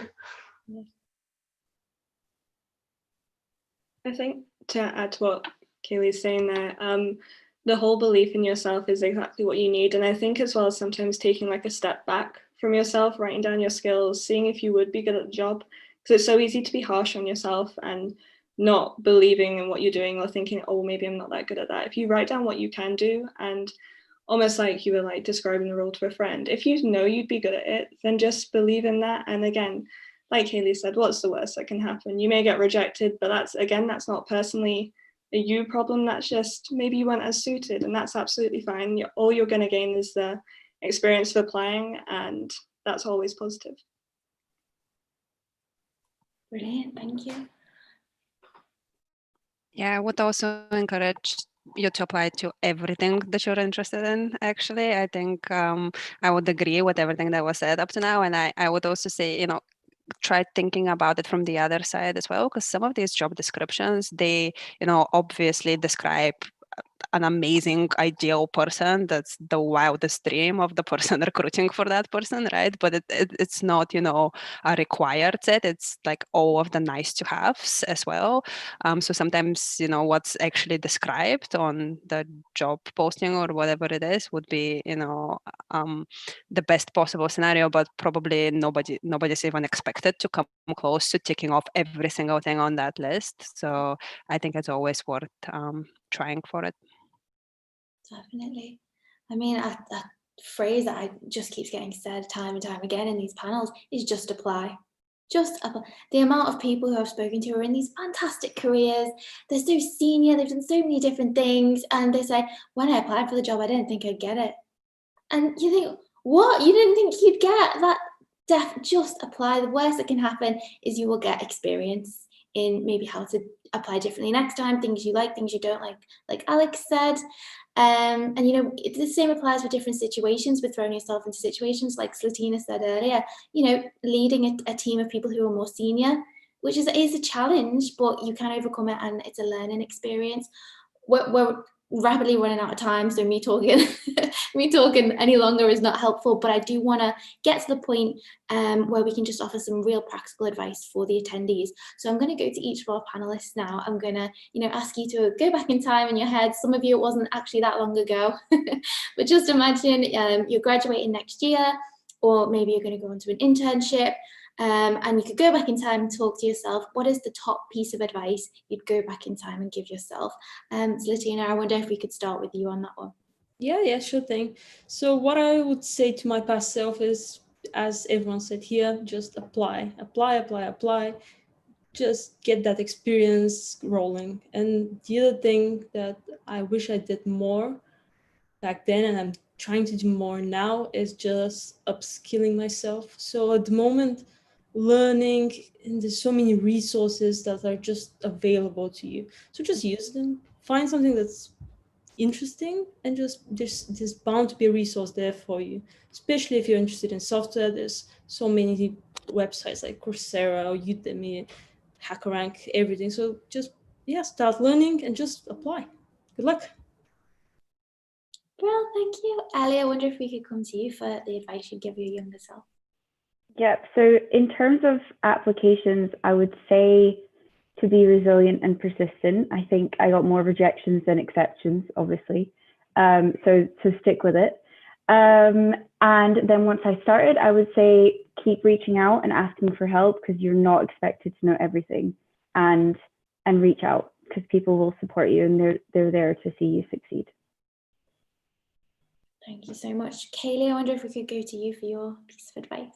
Yeah, I think when it comes to applying, practice. So especially for things like the numerical reasoning test. And I know at EY that's a place that apparently 80% of the people fall down at. And that's a crazy, crazy number of people. But just that little bit of practice is worth it, because like I said, I had left school a while before I was applying. So last time I done math had genuinely been about 8 years ago. And it was something that I really didn't want to lose a job on, something as small as that I could have just spent that extra hour practicing for. And I know it's hard because you're working part-time, or you're taking part in all these different things at uni, and you're still trying to do your dissertation, but the extra hour is going to land you the role that you want. And don't let the little things stop you from getting to that. Brilliant, thank you. And Maria as well, please. Yeah, I think the piece of advice that I would give to myself is and everybody else is make sure you focus on the things that you're interested in rather than just the things that you think you've got experience in. And I'm saying that because, I was very kind of aligned to, the programming languages and the sort of things that I had done in uni as part of my degree at the very start of during my internship at the very start of my career, just because I felt more not more in my comfort zone doing that sort of thing. But I think at the beginning of your career, people don't really expect there to be a lot of experience or knowledge anyway. So it's a perfect opportunity to actually align yourself more towards your interests rather than what you've been doing and you're already kind of good at. So I would just encourage everybody to do that. Brilliant, thank you.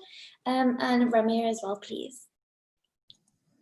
Yeah, I think I'll keep mine kind of short and sweet because I think everyone has their own timeline. I think that's a really important thing to remember. Your first job doesn't have to be the job. It can be a stepping stone to something else. It can be something that you're actually not interested in, but by virtue of that, you've learned that it's something that's not for you. And, I've met people at my firm who came into Baillie Gifford 10, 15 years into their career doing something completely unrelated and now feel that they've kind of settled down and found something they love. So, that sense of urgency to prove yourself doesn't necessarily have to be one that limits you. It can be more about surrounding yourself with opportunities and challenges that push you to grow and learn about yourself and take it slow and take your time with things and don't feel like you have to follow the crowd. Yeah, certainly. Yeah, thank you, Ramia. And finally, Alex as well, please. I think, like we said before, just believing you'll have the ability to do something. So knowing what your skills are and knowing that you can apply them. And even if it means you're going into an interview thinking that, yeah, I'm going to smash this, I'm going to do well at this, it'll just make you come across so much more confident, and to come out of it knowing that you tried your best, you weren't as nervous because you believed in yourself. Even if you do get the rejection, you'll know that I did everything I could do. So clearly it's the company, they didn't want me, and that's fine. I think, yeah, and being comfortable with rejection as well. It's not a reflection on you, it's a reflection on your match with the company. That's a really good point. Thank you, Alex. I truly feel like we could write a book from all of the advice that has been shared here. It's just been fantastic. Well, I mean, in some way, just your answers at the end there, we have upskill, be resilient, keep your hopes up, practice. There's loads of resources out there. YouTube, for a start, the amount of stuff you can learn on YouTube is crazy to me.